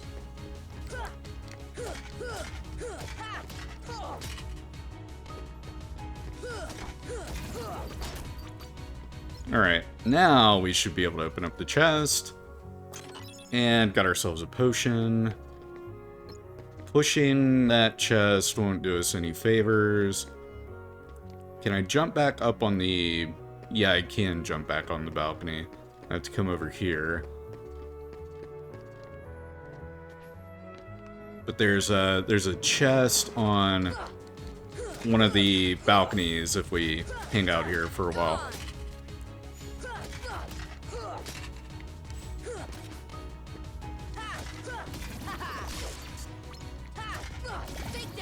There we go, and is it... Yeah, it's this way.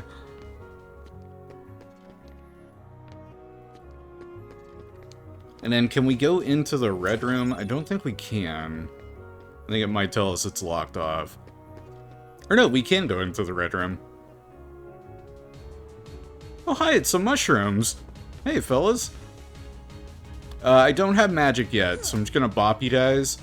Make you disappear. I did not know you could get the mushrooms to spawn this soon. So with the mushrooms, you're supposed to hit them with the correlating piece of magic. And then they'll like celebrate, be happy, and they'll drop a synthesis item for you.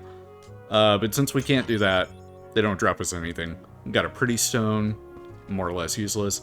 And can't wait for the 4th game. I can't either. I am hoping that it comes out next year.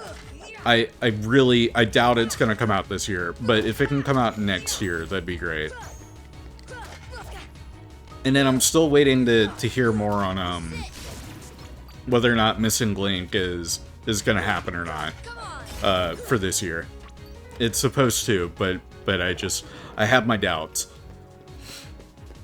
And do we go this way? No, that's to the Dalmatian's house, which we could go ahead and go in here. I mean, it would be awesome if it comes out, you know, next year, but even then, I feel like it could still get delayed. I did not know I could go into the Dalmatian's house this early. And then if I go to the door with them, do they... Yeah, it tells me 99 puppies were lost amid the chaos of the world's destruction from the... Okay. I'm used to, not being able to go in there until after I've talked to Leon, and he gives you his, like, boohoo sob story about, oh, the puppies, I have a soft heart, and then Yuffie makes fun of him for it. Hey, you, stop that, that is very rude, and you, don't even get me started. Come here. Yeah, you drop some health orbs for me, please. Because you gave me a boo-boo. And then you die. And then I need to get to the 3rd district. So I'm going to bypass you guys. And I'll fight you guys just because there aren't as many of you. And got our strength up. Hell yeah.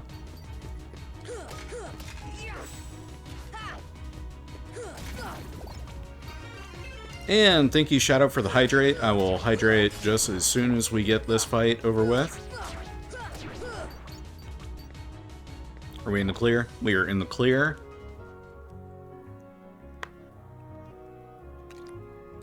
Ah, high quality H2O.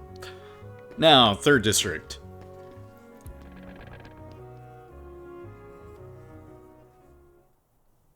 And this is a good opportunity to pause and go use the restroom. So let me do that. I'll be back in a flash.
Alright, I returned, used the restroom, I gave my cats water so that they could be hydrated as well. Let's get another cutscene.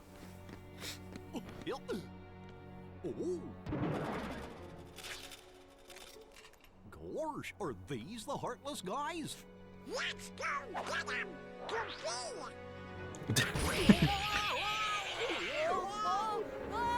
And Donald and Goofy come crashing down on us.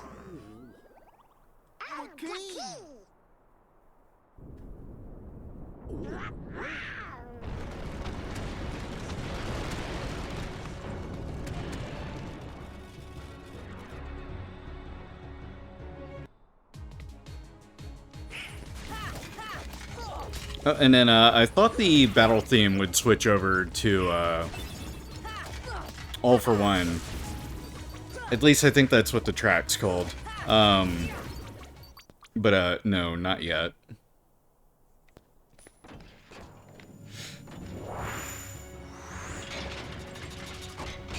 And then one of the biggest crimes in all of Kingdom Hearts Final Mix, they changed the colors of the guard armor to these clown colors. I so prefer the gray and purple. I love that you mentioned that right as I'm bringing it up, Trindo. That is hilarious. But yeah, so all the Heartless in Final Mix got color swaps. Some of them kind of work, or they're fine, but some are just criminal, like the guard armor here.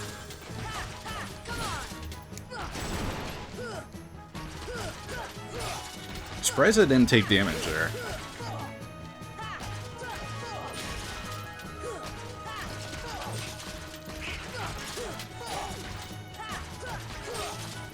And then it's such a cool fight. I love the disconnected armor bits. And I saw an item drop, I do believe. Or no, he doesn't drop any items. Shit. No, it was all the Heartless got color swaps. None of them came out unscathed. The only ones that didn't get color swaps were the, like, quote-unquote pure Heartless. It's like Shadows, whatever the Shadow Ball ones are called. But all the Emblem Heartless, let's put it that way, all the Emblem Heartless with that symbol on them got color swaps.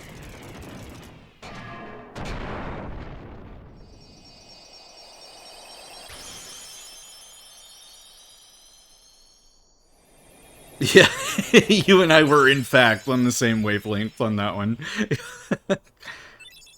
And we got Brave Warrior. We will be equipping that for sure, because that increases our strength and gives a slight boost to defense.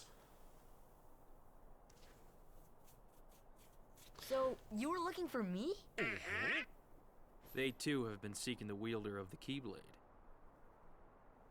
Hey, why don't you come with us? We can go to other worlds on our vessel.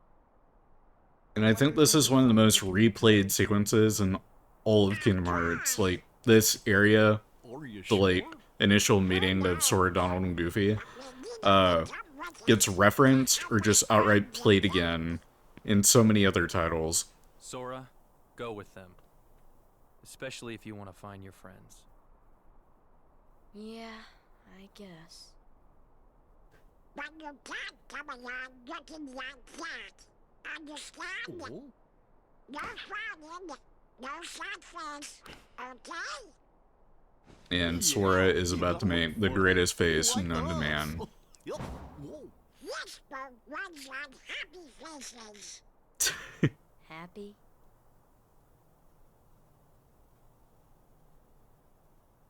The anticipation. And then the drum roll. What a face. Oh, I love it.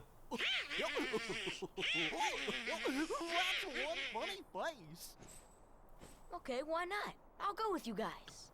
Okay, I believe you. Name's Goofy. I'm Sora. All for one, one for all. And then our trio was solidified for all time. The boys would be inseparable, except for a few select cases here in the first game.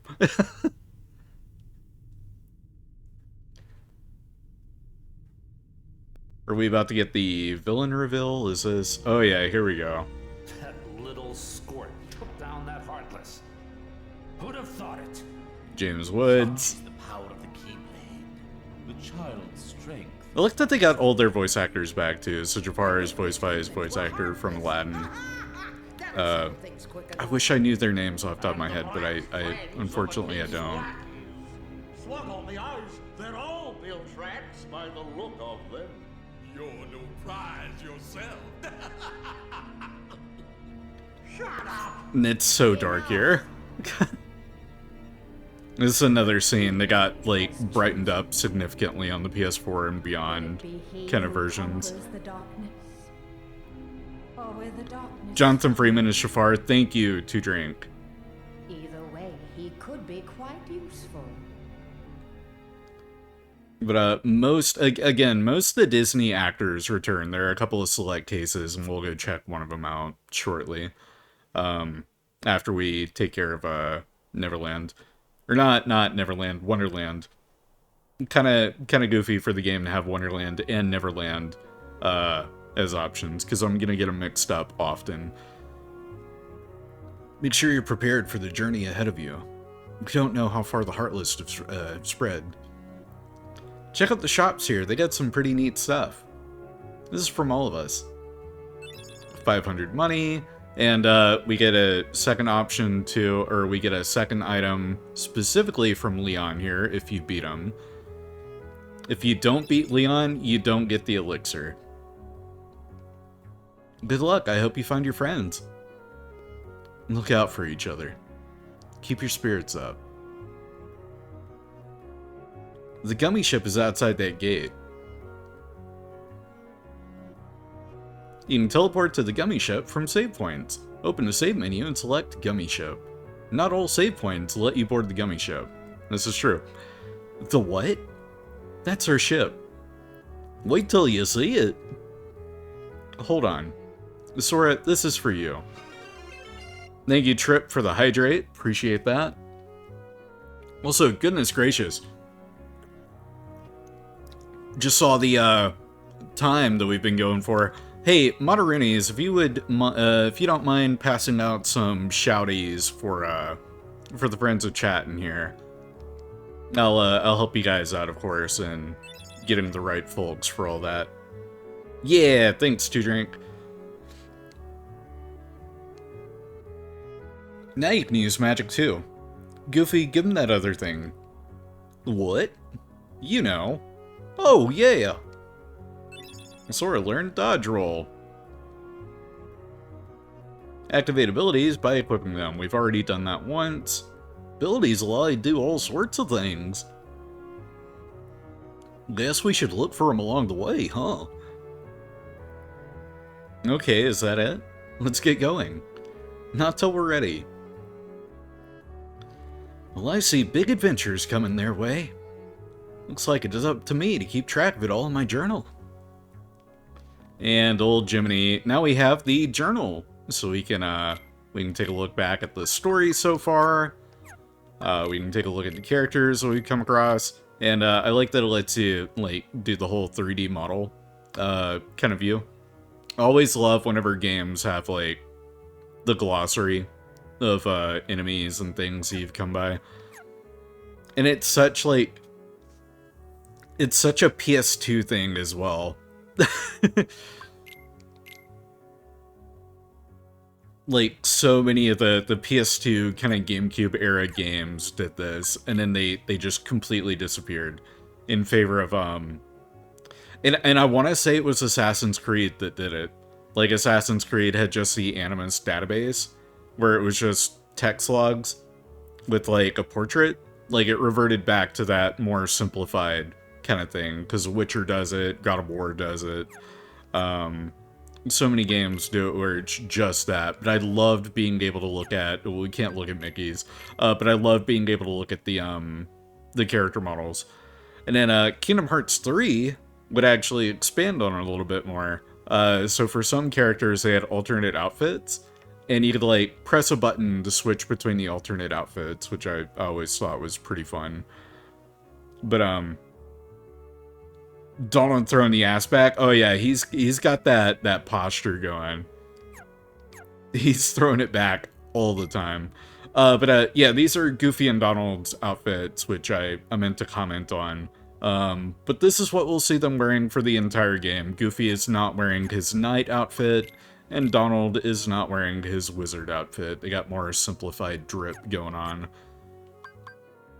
And I'm not gonna go through everybody. But it's funny that even, like, background characters, like the fucking brooms from Fantasia, they get a character model entry. Basically, if the character has a character model, they got an entry. And then it's cool that they also tell you where the characters originated from, or an approximation, because Goofy, kind of famously in Kingdom Hearts 1, he gets a more or less accurate Mickey's review. Like, technically speaking, the character that appears in that can be considered as Goofy. But then Kingdom Hearts 2, they change it to like Goofy's Family Vacation or whatever. And it's a 1952 short, and it's like the first one where it had Goofy, Max, and the at time like Goofy's wife, who would not show up again for the Goof Troop TV show. But it has him listed as first appearing in that, even though it was a 1950s short, and Goofy had been a character for 2 decades prior to that. So it's kind of interesting that they change up some of the characters. But almost all of them have the correct, like, origin point. And then for the Final Fantasy characters, it tells you which Final Fantasy they're from. Despite being, like, alternate, like, aged up or aged down designs. It changes character to character. And then Moogles just says many Final Fantasies because they do show up in almost every entry in the franchise. But anyway, and then you also have a Heartless tab, so you can keep tabs of how many Heartless you've defeated. And you can also take a look at their character models. So yeah, just, I love shit like that in games. And then the journal also comes in handy later on. Our mini-game scores will be cataloged here. The 101 Dalmatian puppies, they'll be cataloged here. And then the Trinity Marts, which we're about to get one right now. So we'll run up here, and we got a Trinity Mart. Hey, look at this mark! I wonder what it is. This is a Trinity Mart, Goofy. They appear in many places. Only the blue ones react in the beginning. Sora, Donald, and Goofy can perform various Trinity moves beside these marks. And then triangle to Trinity, and it'll shower us with money. And some of them also drop items or open chests.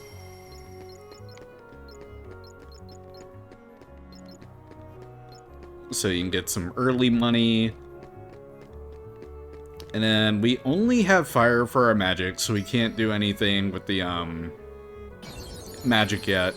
And then it's so funny, that Trinity Mark lets you up here. So if you didn't use a Trinity Mark and instead waited until the later game, you can glide over into this spot and open this without having to use the Trinity Mark. And then that gives us another postcard, which I've got like 2 or 3 on me right now, so let me go ahead and turn those in. Another Mega Potion. A Mega Ether. Okay, so I only had 2. Oh, and now that we've discovered the power of the Keyblade, we can jump back over here to the safe that we saw. We can get that open. They'll give us, oh, surprise, another gift, postcard. Oh, we can jump up here. Don't need to be up here. But let me go and turn that postcard in. Get a mithril. And then we can't open up the 3rd district, but we can go ahead and activate another little thing that'll come into play later on. And also, we can take advantage of there not really being any Heartless in the area right now. So Traverse Town is more or less safe. And I think if we come over here... Yeah, Leon's over here now. He was just in the first district, but if you come back here, you can talk to him.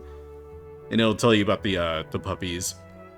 This is the puppies' home. When their world disappeared, they were torn away from their family and scattered to other worlds. I bet the little guys are terrified. They must be. Sora, I'm counting on you. Leon's so cool in the games, too. But, yeah, so, like, no enemies will spawn, so you can take advantage of the, peace and quiet in Traverse Town.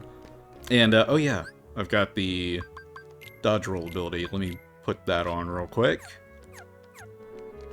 Now we can dodge roll around. It's like The Legend of Zelda all of a sudden. And let's jump down, because there's also a Trinity Mark back here. We'll go ahead and grab that.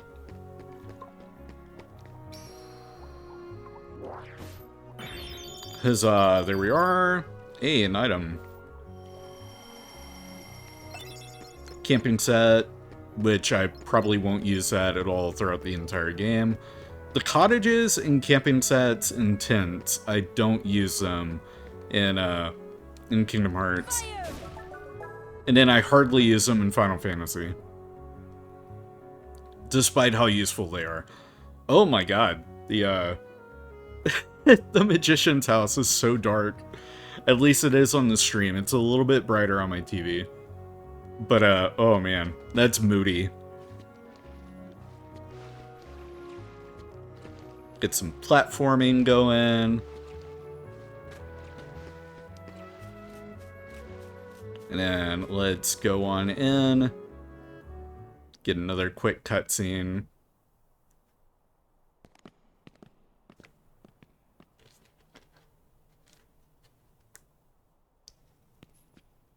There's something about this musty place.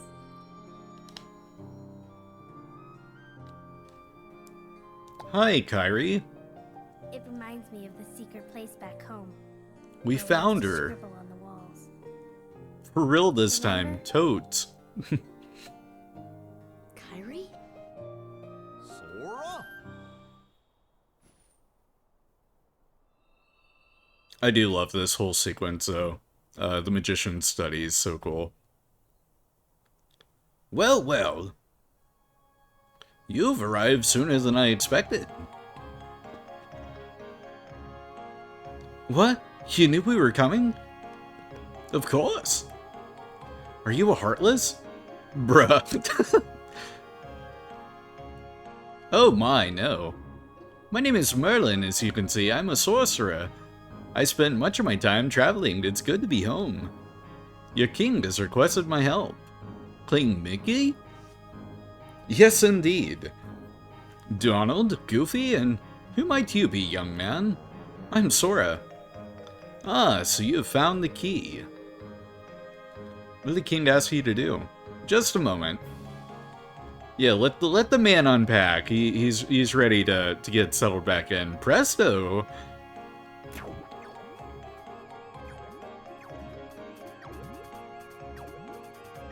I love Merlin. I was so happy whenever I saw that they brought such a relatively obscure character into Kingdom Hearts.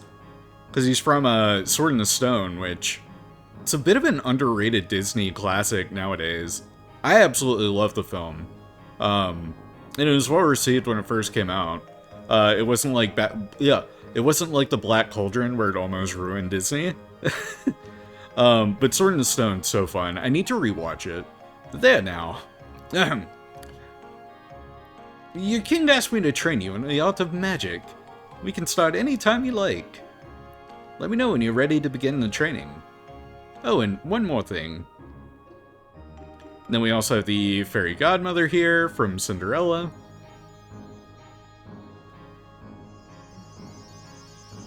And then I like how these two characters, Fairy Godmother and Merlin, have more or less stayed with the series up to, like, the latest entries. Like, they show up in Kingdom Hearts 3. It's so cool. Hello, I'm the fairy godmother. Your king asked me to help too. I will assist throughout your journey. I do not know how much I can be of help, but do stop by anytime. Alright. And then we got a couple of things we can mess around with here, like another Trinity Mark.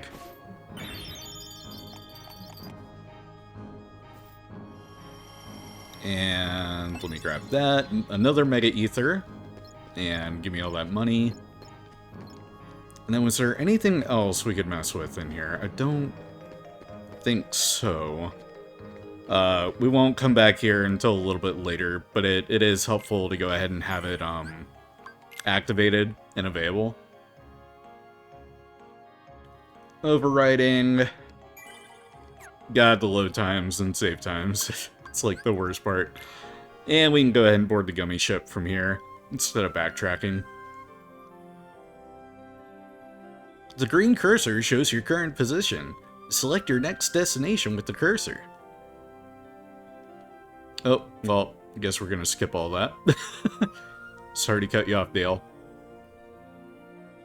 Or no, that was Chip that we cut off. Dale has a red nose, Chip has the black nose and 2 teeth. And we are going to go to Wonderland.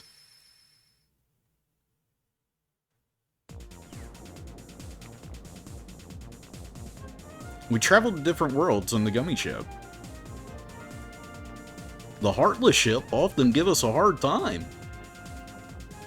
Always be on the lookout during flight. Your journey will be documented until you reach your destination. Seek out the missions each world has to offer. Control the gummy ship with the left stick.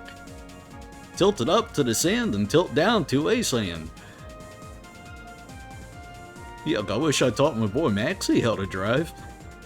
Alright, skipping all this, I've flown the, whoa, that's interesting. Nom? what you nomming on over there, Shadow?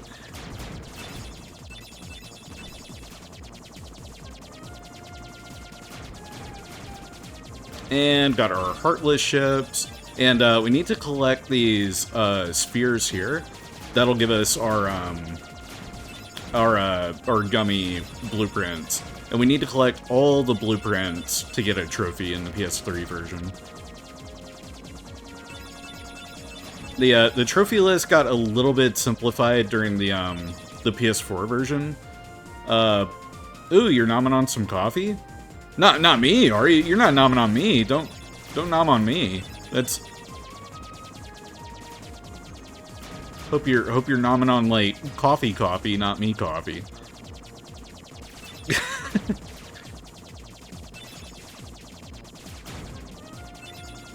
Shieldaroonie. The gummy missions are so fun now.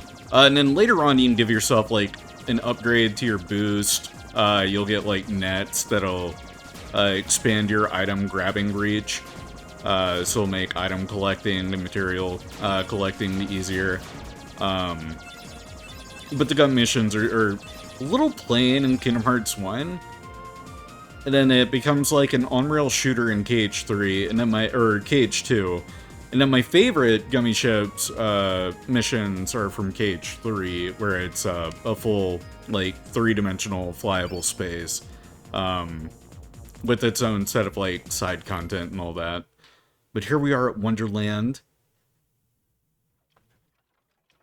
And then I'm not going to skip any worlds with this playthrough. Usually when I play Kingdom Hearts, I skip Atlantica. I'm not going to skip Atlantica for a change. But that won't be until later.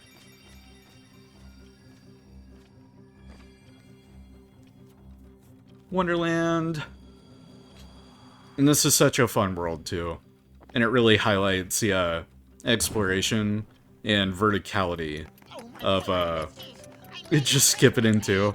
Oh, well, yeah, it is a lot of licensed music into.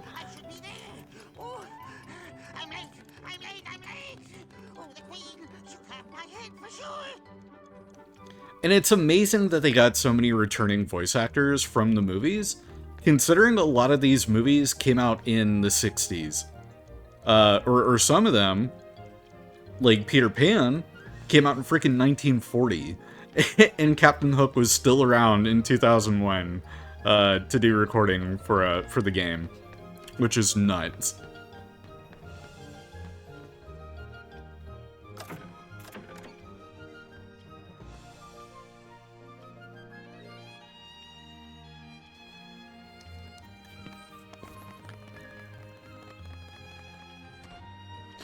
Because Alice in Wonderland, this came out in 1968, is that right? If I got my Disney movie history correct. How did he get so small? No, you're simply too big. That talks. Must you be so loud? You woke me up. Good morning. Good night. I need a bit more sleep. Wait, what do we have to do to grow small? Why don't you try the bottle? Over there. I love that line out of context. Why don't you try the bottle? It'll fix all your problems. Bruh, it's a kid. You can't just tell him that. But if I go to the journal, I think I've unlocked their character entries. Yeah, doorknob. Okay, Alice in Wonderland was 1951. Okay, it's even older. Oh, Captain Hook in Kingdom Hearts is played by Corey Burton. Okay. So they didn't get Captain Hook back. But still, most like, voice actors did return. Or were still available. But I could... Corey Burton did a good job with Captain Hook. Like, Corey Burton is more or less my Captain Hook. But that's because I played Kingdom Hearts more than I've watched the first Peter Pan. And also funny that Corey Burton was present and available for the first Kingdom Hearts game, because usually I associate him with Kingdom Hearts 2 and beyond. And Isaac with the raid. Let me pause real quick, get you a shout out proper. Because we are in the midst of a battle here. If I can type today. Why is this shoutout not showing? Anyway. There we go. Yeah! Fantastic. Welcome in, Raiders. I am Chewy Coffee. I'm a variety PNG tuber. We are in the midst of playing my favorite game of all time, that being Kingdom Hearts. The Kingdom Hearts series and I go way back, all the way to the beginning in 2001. Oop, gotta get the dub. But Isaac, what were you guys up to today? Was it Dead by Daylight, or were you up to something else? And I hope the stream went well. But Raiders, if you're not following already, consider doing so. We've got a 300 follower goal. Upon hitting that, we will do a maid outfit stream. We are 18 away? Yeah, 18 away. And Coffee Crew, if you're not following Isaac, go and do so. Great guy. Plays a ton of Dead by Daylight. If you're a fan of horror or competitive games, he's your guy.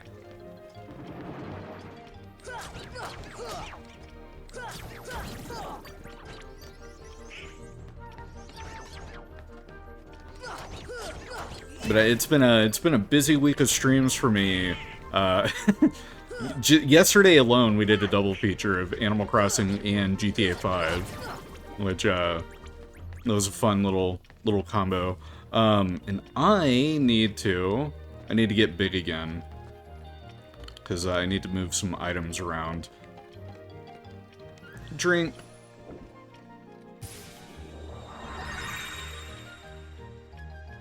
Like the bed here. Let's get that moved.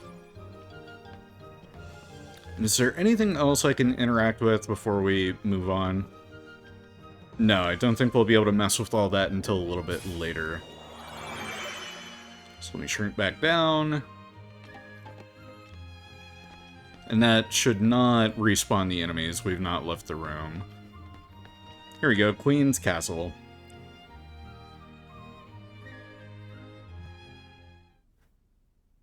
And also, if you guys need to raid and run, feel free to do so. The raid is appreciated, but self-care comes first.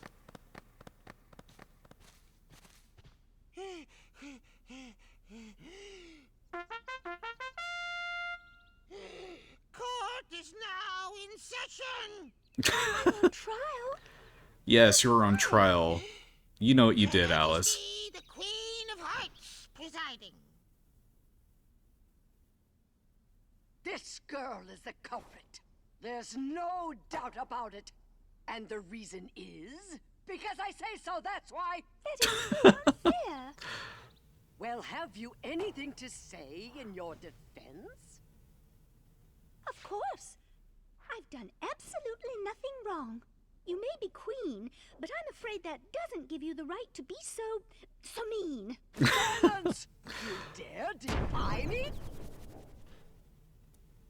Also, Kingdom Hearts is one of those, like, early cases of a PS2 game where it was mostly voice acted. That's against the rules. All the in-game FMVs and cutscenes are voiced.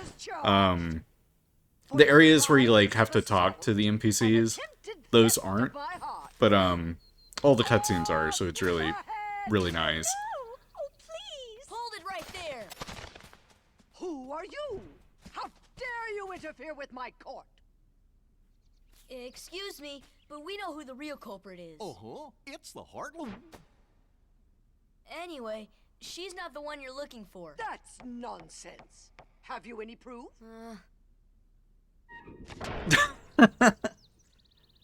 Bring me evidence of Alice's innocence. A fail and it's off with all of your heads. Gather as much or little evidence as you please. Report back here once you're ready. Will do. Let's get a save on real quick. Interesting that it... Oh, there it goes. I thought it wasn't going to refill all of Donald's magic bar, but it did after a minute. Yes, I would like to overwrite. Alright, there we go. And on to our next little area, the Lotus Forest.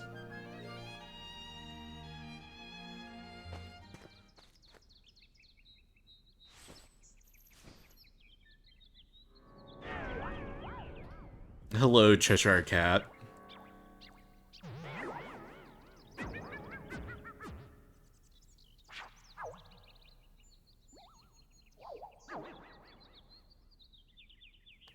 Who are you? Who indeed? And then a little fun fact about later games, which I guess we'll be playing Rechain of Memories. But in Rechain of Memories, they actually have voiced cutscenes with the Cheshire Cat, and he's voiced by Jim Cummings, who many would know as the voice actor for Winnie the Pooh. Poor Alice, soon to lose her head, and she's not guilty of a thing. Hey, if you know who the culprit is, tell us. The Cheshire Cat has all the answers, but doesn't always tell. The answer, the culprit, the cat all lie in darkness. Wait! They've already left the forest. I won't tell which exit. There are 4 pieces of evidence in all. 3 are cinch to find. The 4th is tricky. Big reward if you find them all. Should we trust them? To trust or not to trust, I trust you'll decide. Yep. Always cryptic Cheshire Cat. Love him.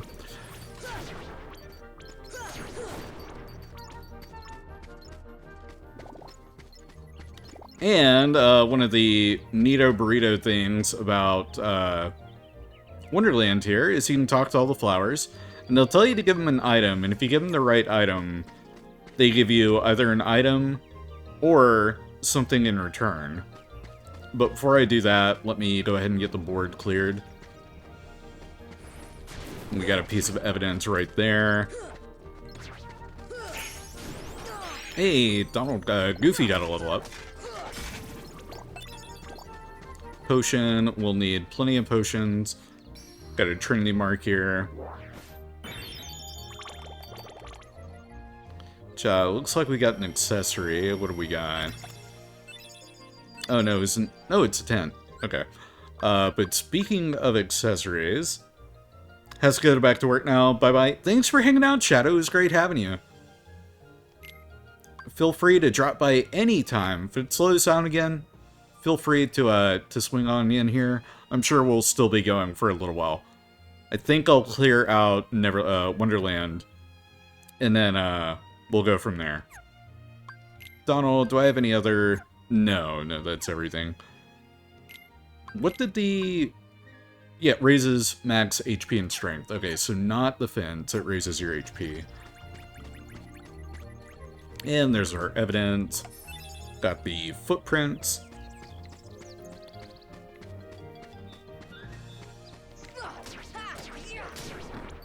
Excuse me. So we should make even quicker work of the Heartless here now. Potion.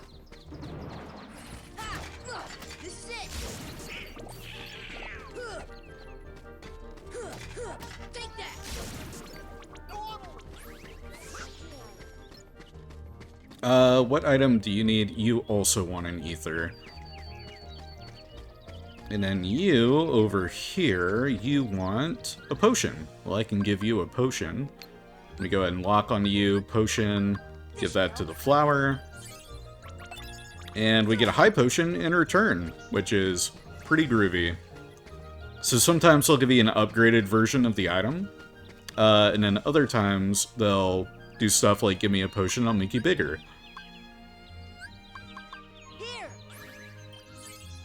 Which is what we want. So yes, make me large.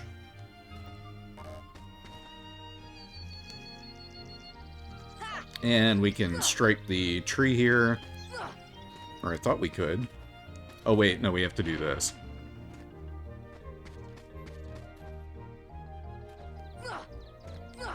Why can't I hit the tree? There we go. That got that down, but I want to... There we go. Twist that tree around. No, we want it right there. And let's get small. Downside is, to get big again, we will have to use another potion. So we can get kind of costly for our potion supply pretty quickly. Which is why I was glad that so many of the shadows at the start of the game dropped so many potions for us. Items. Sora, I don't really need this Mega Ether. I'm gonna put it in stock.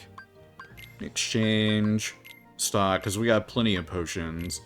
I'm gonna go ahead and stock the high potion too. Exchange. How many ethers do we have? I just have the one. Yeah, I'm gonna hold on to my ethers and only put a couple of potions. Thought I had more. And let's get some more platforming going on.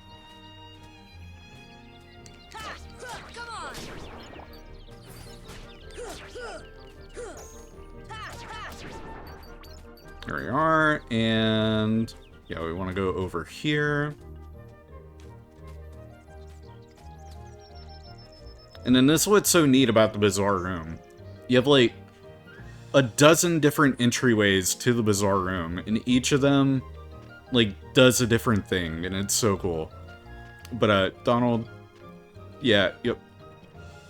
Bye, pal, because I need to jump across over here to get the evidence. So that's the difficult piece of evidence to get. Look what you found. Nice going. Now we can save Alice. Don't be so sure. She may be innocent, but what about you? What do you mean? I won't tell, but I'll give you something. Power of Ice. Hey, we got Blizzard. Alright, so we got that, and then there's another piece of evidence that we need to get before we move on.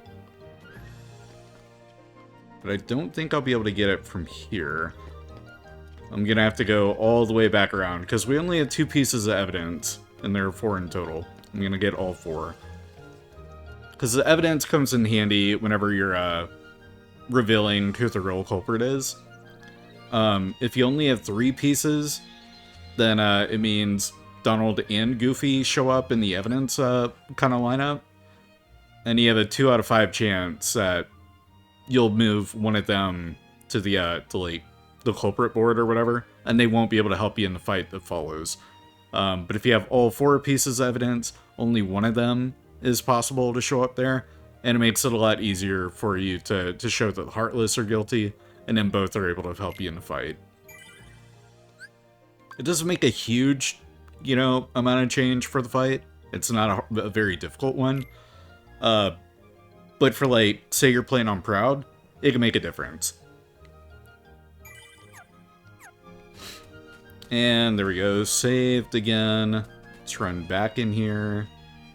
I think all the enemies will respawn because we did do 2 board changes. Oh, no, they didn't respawn. Okay.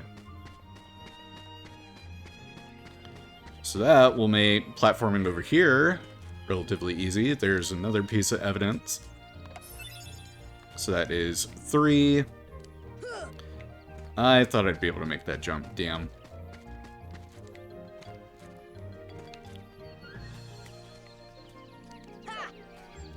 There we go. And we can grab that chest, which is some of our puppies. And then I think I need to get in there. I should be able to get in there just from here easy enough. Oh, never mind. Let me get big again, so I can move the tree back. Flower, make me large.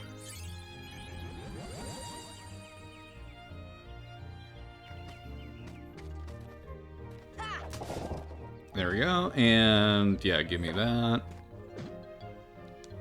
Get small again.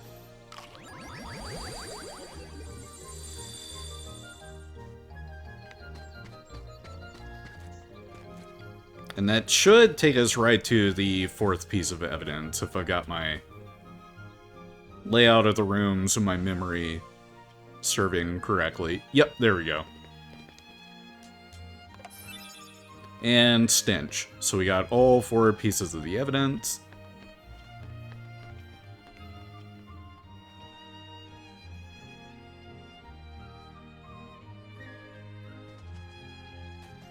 Go ahead and save again, because we're about to have a fight.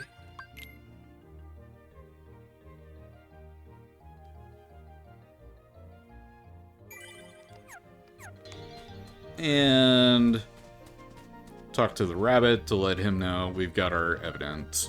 Or I think we talked to him. No, he just tells us that we're up with the Her Majesty. Who are you? I'm Sora. I'm Goofy, and that there's Donald. Pleased to meet you, though I do wish you were under better circumstances. I'm sorry you got mixed up in this nonsense. Are you ready to present evidence before the Queen? Yes. Very well. Council, step up to the podium. Show me what you found. And there we go.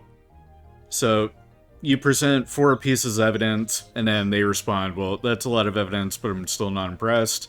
And then they put in their own piece of evidence. And if you only had 3 pieces, they put in 2. If you only found 2, they put in 3, etc. At least I'm pretty sure that's how it works out. And then they mix it all up, which is just utter bullshit. Checking all 5 would only be a waste of time. Alright then, choose the one you wish to present. I'll decide who's guilty based on that evidence. What, after all the trouble of collecting it? You dare object? Then you will lose your head. Now choose one box. I'm gonna go ahead and open that one. See who the real culprit is. Oh shit. All that work. Well.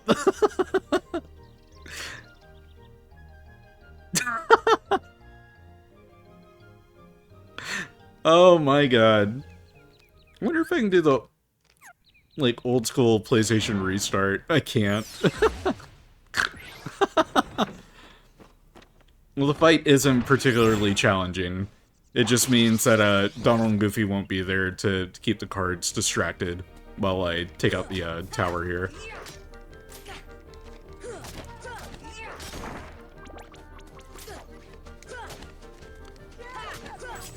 And then what's funny about this fight, check this out. So if you run up here, you can smack the queen, and it'll like enrage the cards. And kind of keep them off your ass for a minute.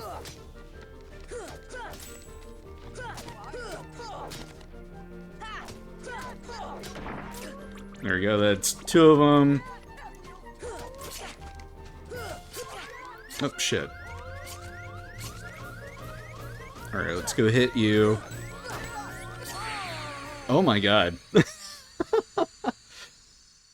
Alright, let me do load game. We're not going to use a continue. I did save right before that.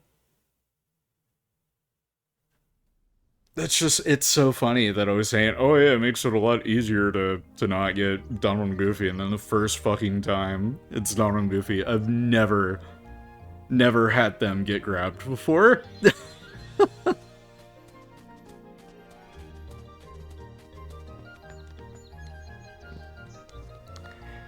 Yes, I'm ready to present my evidence.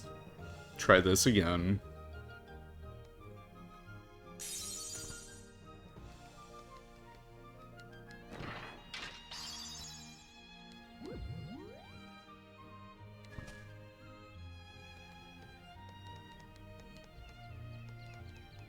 Skip all this. Just let me open a box, lady. Here, we'll open this one. I'm sure. Let's see who the real culprit is.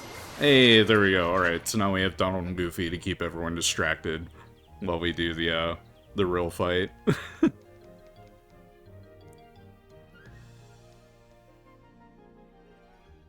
And as you see, the outcome's the same. She still acts like you're interfering with the court, so the fight still occurs regardless.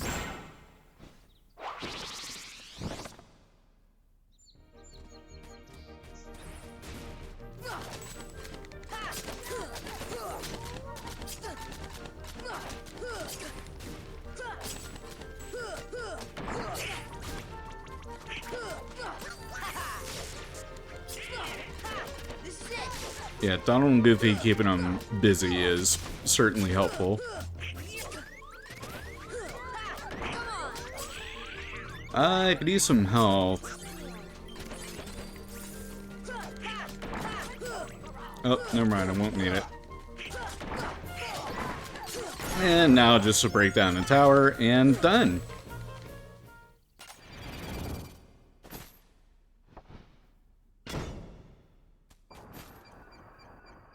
But, oh no, during our fight, Alice has been kidnapped. Thank you, Orca, for the hydrate.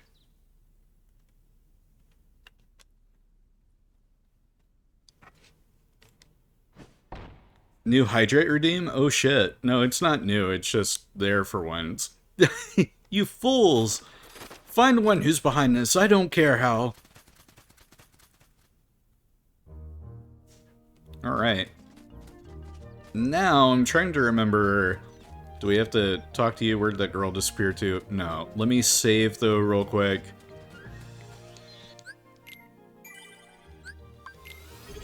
Hey, Orca, thank you for the resub. 4 months. Wowee. Check you out. No, we just saved. I don't need to overwrite an already overwritten save. Let me talk to the queen. Maybe she'll tell me what I gotta do. Quit dawdling. Queen has spoken. Find Alice at once. Oh, we have to go back into the Lotus Forest. Duh.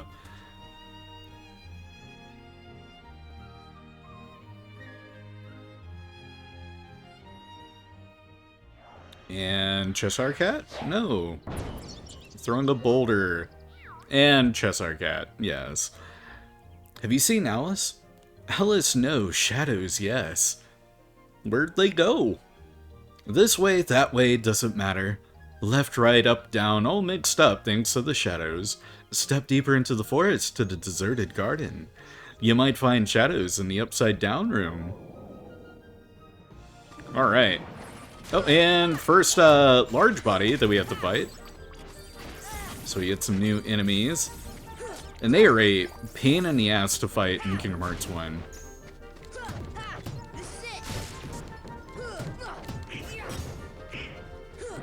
Because they're impervious to damage from the front, so you have to get around their backs.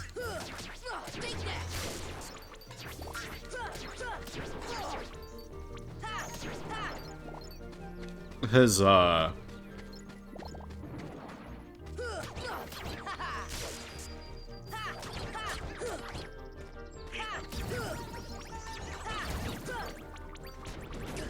Ow.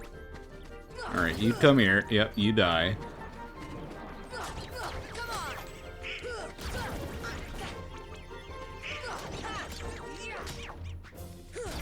How much XP to my next level is it gonna...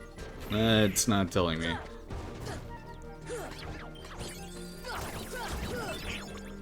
Oh, an ether. I needed more of those. Now, if they could continue to drop ethers, that'd be appreciated. No, not the flower. Don't hit the flower. They're friends. There we are. And... no, still hitting the flower. There we go.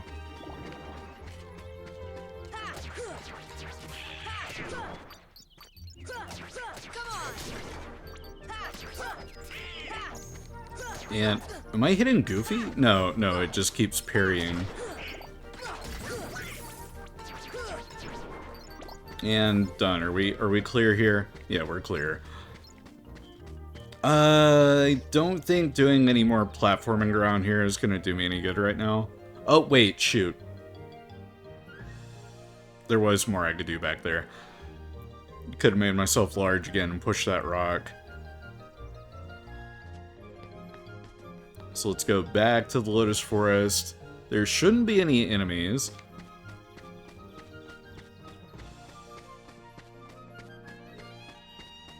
And then it is this flower. Items, potion, flower. Make me big and strong, por favor. So I can push the rock into the water. There we go. And now get our seed so we can get small again.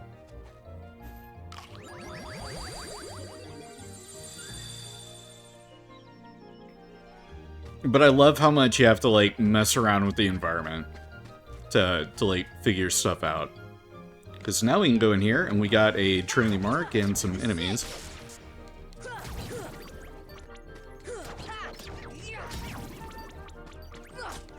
Not hitting... stop hitting the flower, Sora. And what item do you want? You want a high potion. That's a big ask. But I suppose items, Sora, let's go to our stock. How many high potions do I have? 3? Ugh, gross. Okay. Items, high potion for the flower. There you go. Oh, you give me a mega potion, so it does give me an upgraded, at the very least. And then we can't do anything with the flowers hanging here just yet. I will need thunder before I can do anything with that, but we do have a Trinity. And what have we got here? Is that another tent? Oh, it's camping set. Okay. And then Queen's Castle. Love another little vantage point here. And that's how you get that chest. Some more Dalmatians. Do I want to leave here yet? Or... I kind of have to. I can't jump across, so yeah. Let me save real quick.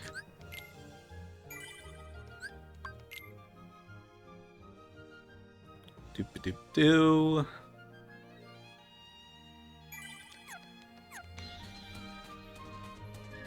And back into the forest we go. This time, we will go to the mysterious, or tea party room.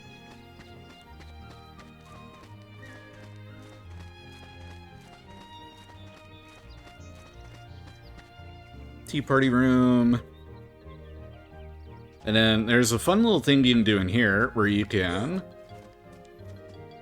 read this sign, A Very Merry on Birthday, and then from there... wait, no. Do we have to hit the...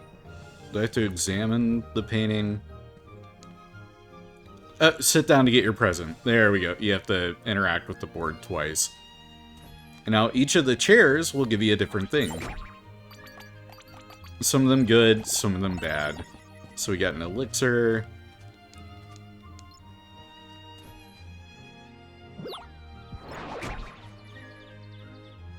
That one summoned a Heartless.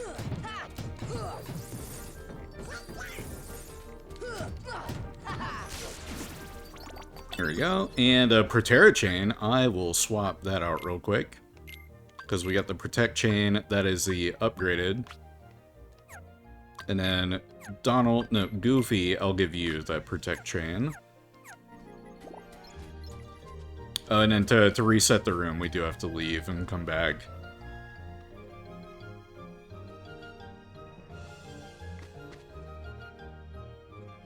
It's slightly tedious, but it's worth it if you interact with each and every chair.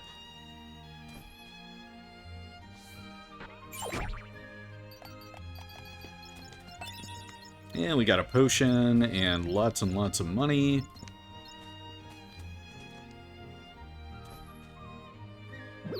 That'll be another Heartless. And then I think if you interact with the thing, like, later on, these Heartless that spawn here, they end up being more difficult. Like, rather than being, the large bodies, they'll swap them out for the late game Heartless. At least I think. I could be wrong in that regard.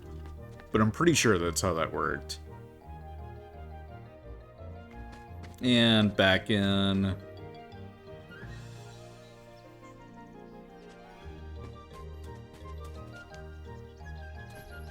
We got 3 more chairs to interact with. That's a good one. Yep, give me that ether.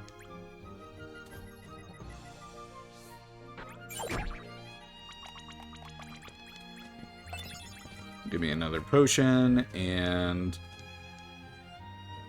one more.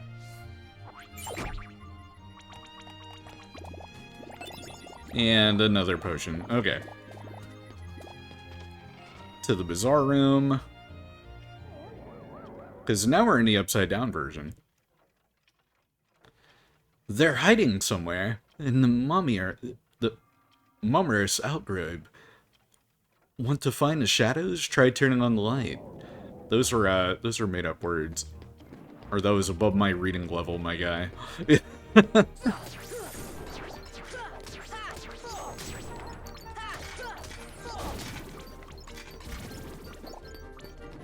The Heartless fights here are pretty damn easy, though. Except for the large body.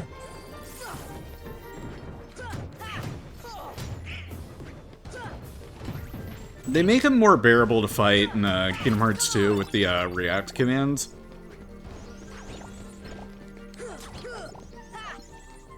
No, get over here. Quit flying. Damn it. Come here. There we go. And where is it?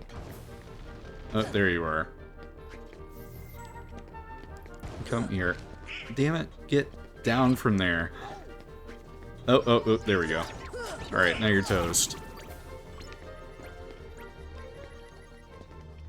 And then we can, rather than interact with what we need to here, we can not go that way, not yet at least. I think we can open this up. Yeah, release. So we can jump into the Queen's Castle from a different view in the area. And this will let us get another chest right over here.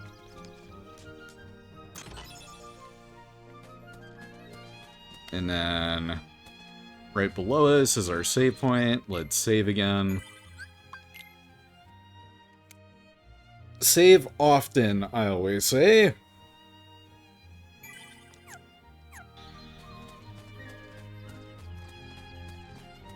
But now I do believe the enemies have respawned in this area, now that we've gone through 2 room changes.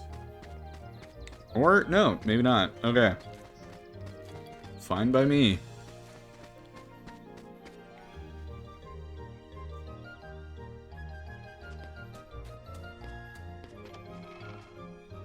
Has a bizarre room reset, I wonder? Yes, it has. Okay.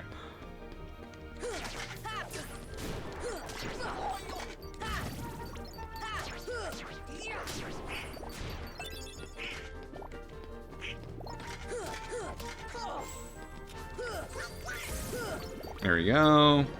And yep, there's the large body.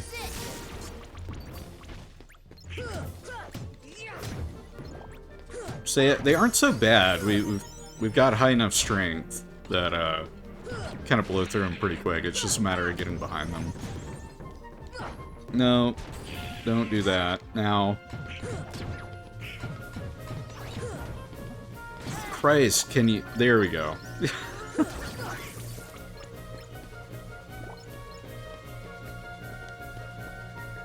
Oh, we still have someone. There they are. Now they're out. Okay.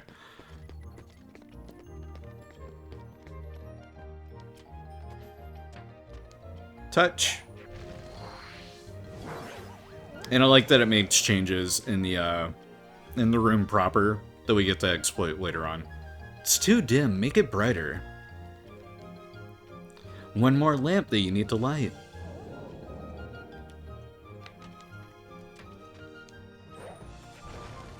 Get that one lit. There we go. All the lights are on. You'll see the shadows soon. They'll arise in this room, but somewhere else. The shadows might go after that doorknob, too. I like that the Cheshire Cat, like, plays that knowing more than he lets on. Because the doorknob is probably pretty significant, I would say.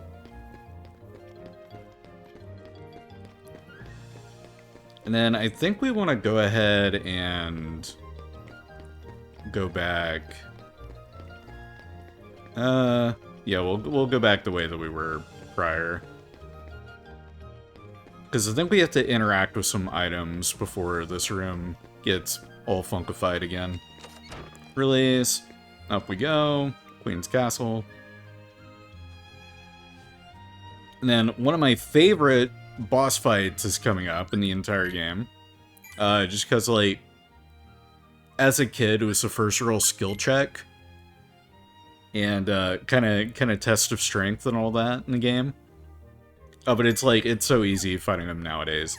And then I love his design. But it's another one that Final Mix really butchered. Hello, Cheshire Cat. You'll have a better view from higher up.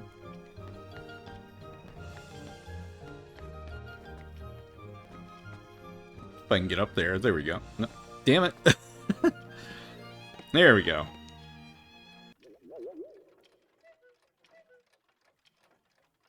The shadows should be here soon. Are you prepared for the worst? If not, too bad. And there he is, Trickmaster, in his goofy clown purple colors. In the original PS2 game, he's in a really cool black and red. And it's such a good color scheme. But he's still pretty good here, just goofier colors. But that's most of Heartless boss fights.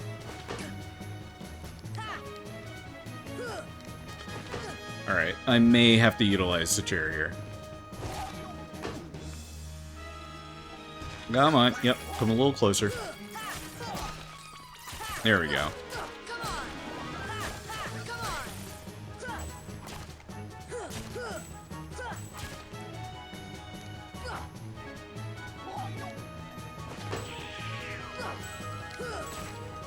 Damn it. And now he's making the table spin.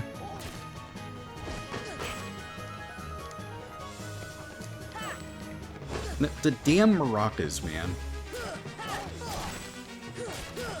There we go. Got the second set of hits in.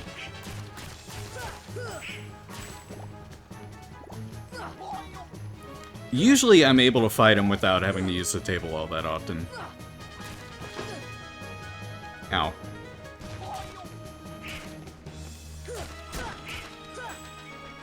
Oh, I thought we got him down again.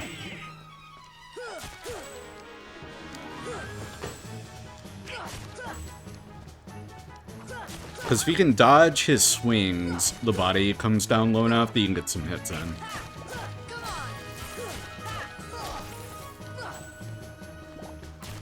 And then, are we in the second phase of the fight yet? Doesn't look like it. I don't see him trying to head towards the stove. Oh, there he goes.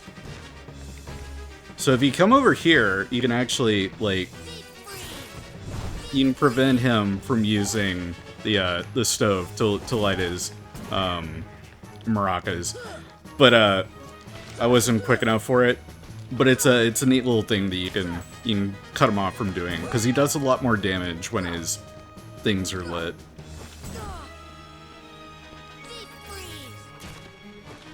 But I think I was missing the grill was the problem. Items. Oh, I don't have a potion. Oop, that's not good. I don't want to use a mega potion. Oh, and Donald's out. Shit. Okay, I'm gonna have to use a mega potion.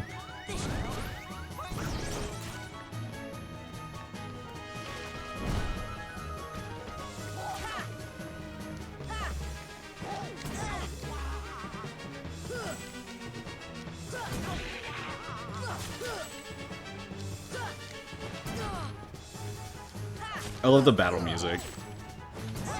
Shit. Oh, that's not good. I need more. Damn. I did not come in prepared. Yep, I did not come in prepared. I should have had potions on me, not everything that I had. At least we had a save right before the boss fight. Tried using my usual tricks and they weren't working. Alright, this time, let me go ahead and have my items set correctly. So let me stock that. Stock. Stock. All I need are potions. Stock. Yeah, potion.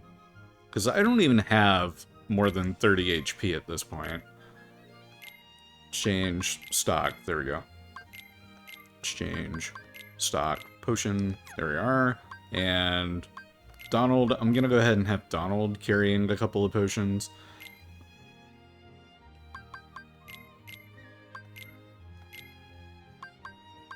Donald. Exchange. Oops. Stock. Potion. There we go. And save again just so I don't have to do all that item swapping. It's kind of wild that I actually item swap in Kingdom Hearts, but I can't for the life of me make myself do it in Final Fantasy.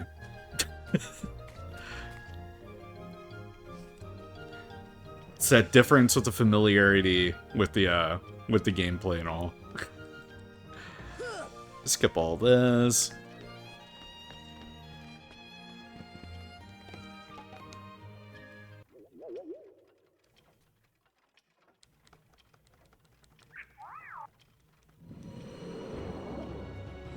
And here we go, round 2, baby.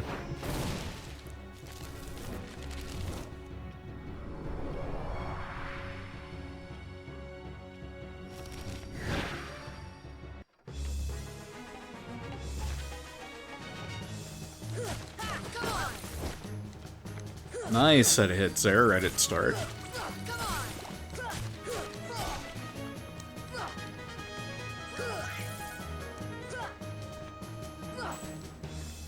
Alright, let me up on the chair.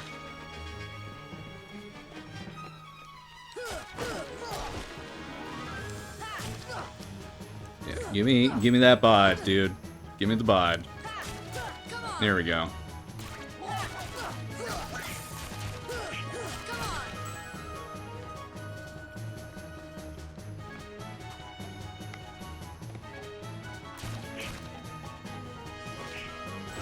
Okay, he's starting to kind of head over towards the,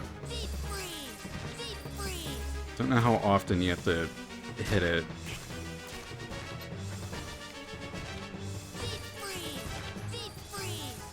Okay, that stopped him, because he was heading over towards it, and then he stopped in his tracks, because he's on rails, pretty much, as he heads for the, stovetop.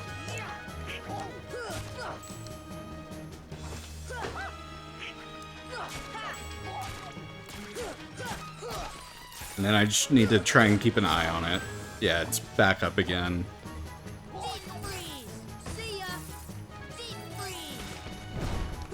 Damn it.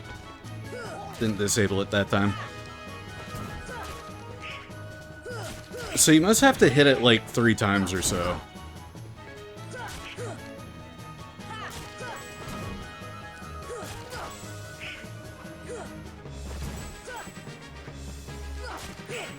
Come on, give me the hits. There we go. Might not even need a healing item this time.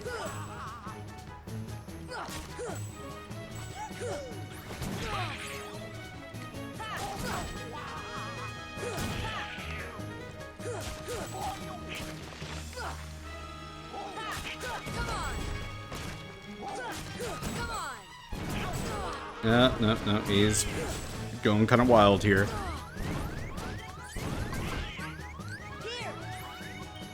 Use a potion. Now let's get back in there. There we go.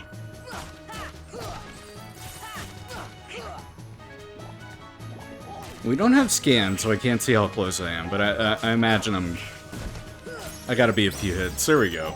Max AP increased, learn Jackpot with Goofy, Berserk for Donald. Good shit.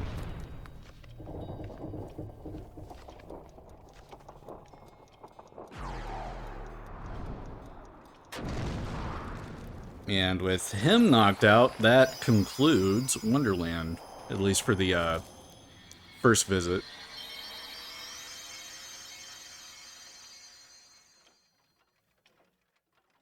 And we got Ifrit's Horn, which, little nod to Final Fantasy there with the item name. What a racket. How's a doorknob to get any sleep?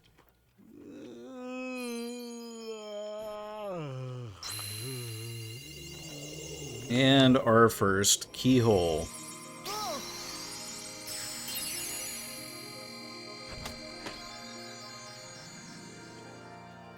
And then that should also net us our first trophy of the game. You hear that? Sounded like something closed.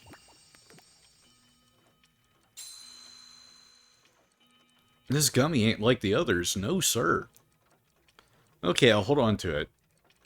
And we got the Navi G piece. And show me that trophy. Oh, we probably have to leave the world. Splendid, you're quite the hero. If you're looking for Alice, she's not here.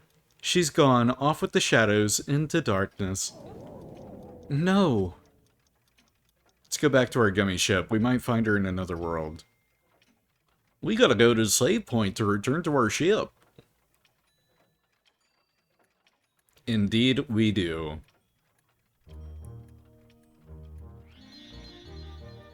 I like that it went ahead and, like, spit us out at this save point. So we'll save real quick. And then we will head off to the gummy ship. Which should also get us some more cutscenes. Hey, there we go. The rabbit hole. First trophy. Oh, no, I thought we'd get more cutscenes. I was wrong. So if we keep going forward, we'll go to Deep Jungle. I'm gonna double back to Traverse Town and head this way to Olympus Coliseum. And then we'll go to Deep Jungle. Because we're not going to do everything at Olympus Coliseum. I will get the intro stuff going. And then we'll move on. Just because some of the fights at Olympus Coliseum are going to be a little tougher than I want to deal with right now. And we're reaching a pretty natural cutoff point for the first sesh.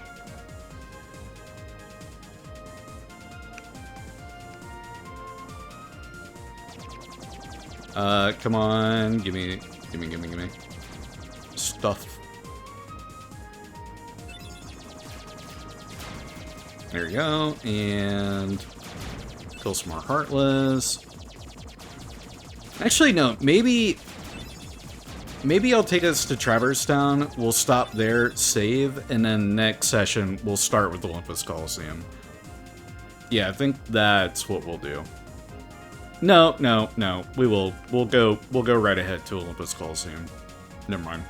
We'll start the next we'll start the next session with Deep Jungle.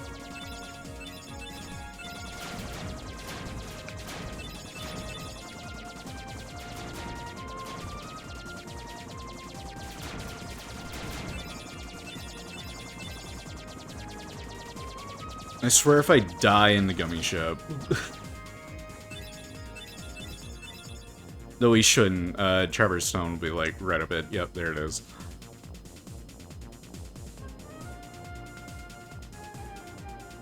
Come on. Come on. There we go. Yep. Oh yeah, and we completed a gummy mission. There we go. Test pilot. So we got another trophy real quick. It's kind of funny that once you get far enough, they just start popping off. But it doesn't happen often, so don't get used to that. It's the trophies for the first playthrough that you'll have will be clearing all the worlds and then maybe doing gummy missions if you finish most of them. The others you have to like actively go out for, like the secret bosses,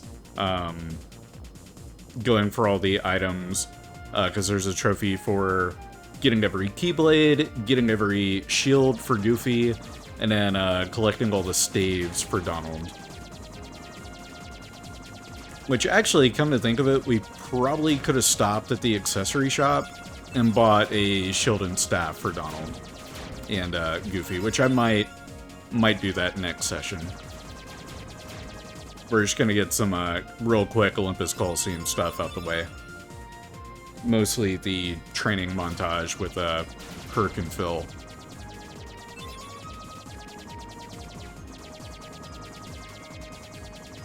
Come here. Let me kill you. There we go. And give me all that stuff.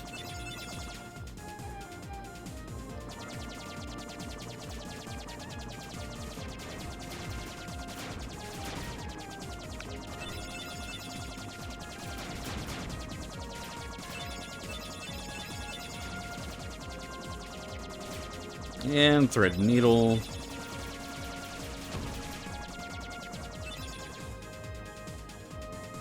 And Olympus Coliseum. Olympus Coliseum.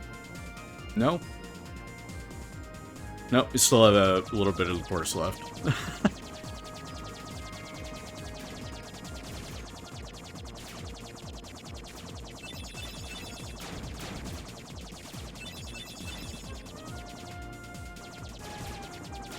And I don't think you're able to complete the gummy mission on the first, like, clearing of the course. I don't think the missions are available until you've run it a second time. Ooh, Shiva. And then almost all the gummy blueprints are named after Final Fantasy summons, enemies, or characters. And there she is, Olympus Coliseum. Disembark. This will be our second Disney World, well, technically third Disney World of the session.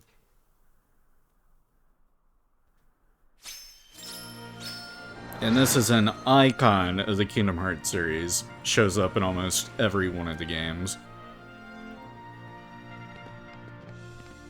Only really being absent from Dream Drop Distance, and I think that's it. I think it's only absent from Dream Drop.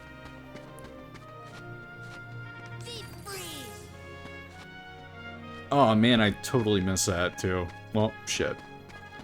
Don't want to waste all my magic trying to get all the stuff there. Trinity, let's do that real quick. I think I need Blizzar, yeah, I need Blizzar, I think, to get these extinguished. And open up that chest, get a Mega Potion. Then are there any others? I know there's another Trinity somewhere. There's the White Trinity, which those won't come into play until the end game. Oh, there's a Blue Trinity right here. There we go. And that brought us another chest, which gives us some of the Dalmatian puppies. Which, that's another thing I probably could have stopped at Traverse Town for. And no, we'll let the cutscene play out, then we'll save. Good timing. Give me a hand, will you? And this is not Danny DeVito. Over there for me? I gotta spruce this place up for the game. For the games! Alright, let's try and push this rock. Weighs a ton. It's way too heavy. What? Too heavy? Since when have you been such a little... Oh, wrong guy. What are you doing here? This here's the world-famous Coliseum. Heroes only. And I got my hands full preparing for the games. So run along, pipsqueaks. I love Phil. But this is the direct-to-DVD Hercules voice actor. That voice Phil. They couldn't get Danny DeVito back. Actually, Danny DeVito, to my knowledge, never returned to voice Phil. So in a way, this actor is more of Phil's voice actor than Danny DeVito. Hero? That runt?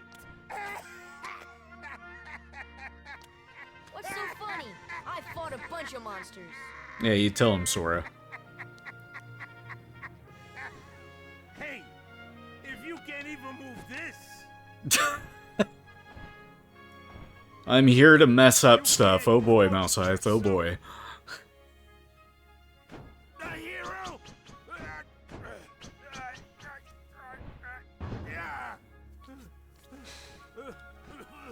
Yeah, don't wear yourself out there, Chief.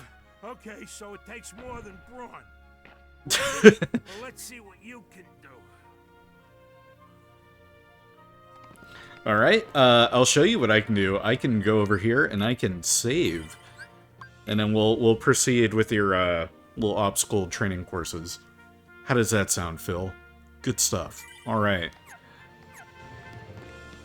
Here we are. Alright, Trials tough. You got what it takes. You ready? Oh, I'm ready.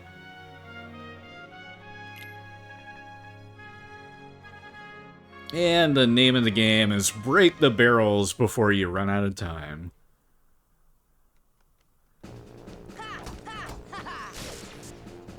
And this is actually an area where turning off the stun shock can kind of help you out. Especially for a later course. Which I think I'll go ahead and turn off stun. Oh wait, it's not gonna let me until after this one. Because for some, you kinda need the barrel to move a certain way to... Yeah, you need to be able to fling it to break the thing.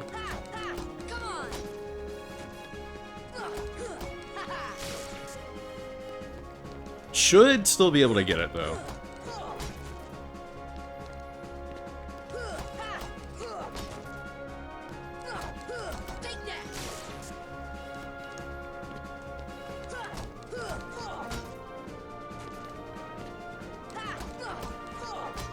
There, that's the one you want to fling.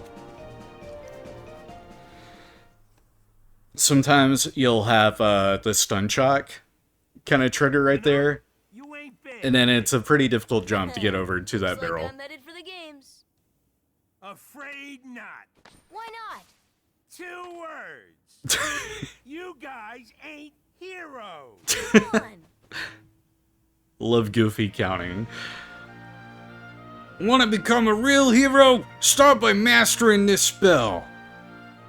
And we got the Power of Thunder, which will come in handy for our backtrack visits. And then let's go ahead and get another save on.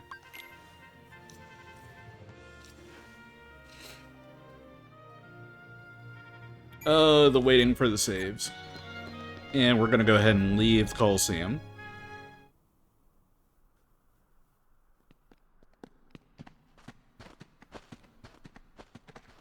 Yeah, Sora's a bit of a skateboard whiz in KH2. And there he is, James Woods. Oh, hey, hold on there, Fuzzboy. Wait, let me guess. You want to enter the games, right? Well then, hey, get a load of this. A pass? Yo, James Wood giving Sora the pass. No way.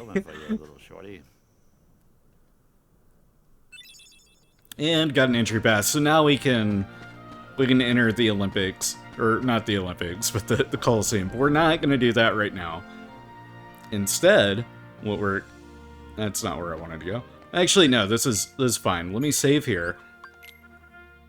Yeah, let me go ahead and save, and then next time we'll start by going to no, that is James Wood, not Peter Griffin. And let me go to the save menu. No. Menu. Save menu. Menu. Save menu. Menu. Save menu. Interesting. Why can't I leave to the like main menu? Configure. Default settings. Save menu. Switch party members. Save data. Yeah, that just lets me save. Why can't I exit from here? That's interesting. Guess we'll do it this way. Quit the game. Yes, please. We've saved. So that's fine. And then I'm gonna whip out Spotify and get the get that license-free music playing while we go into kind of outro stuff. Let me just pan up here. Spotify, we need you back, please.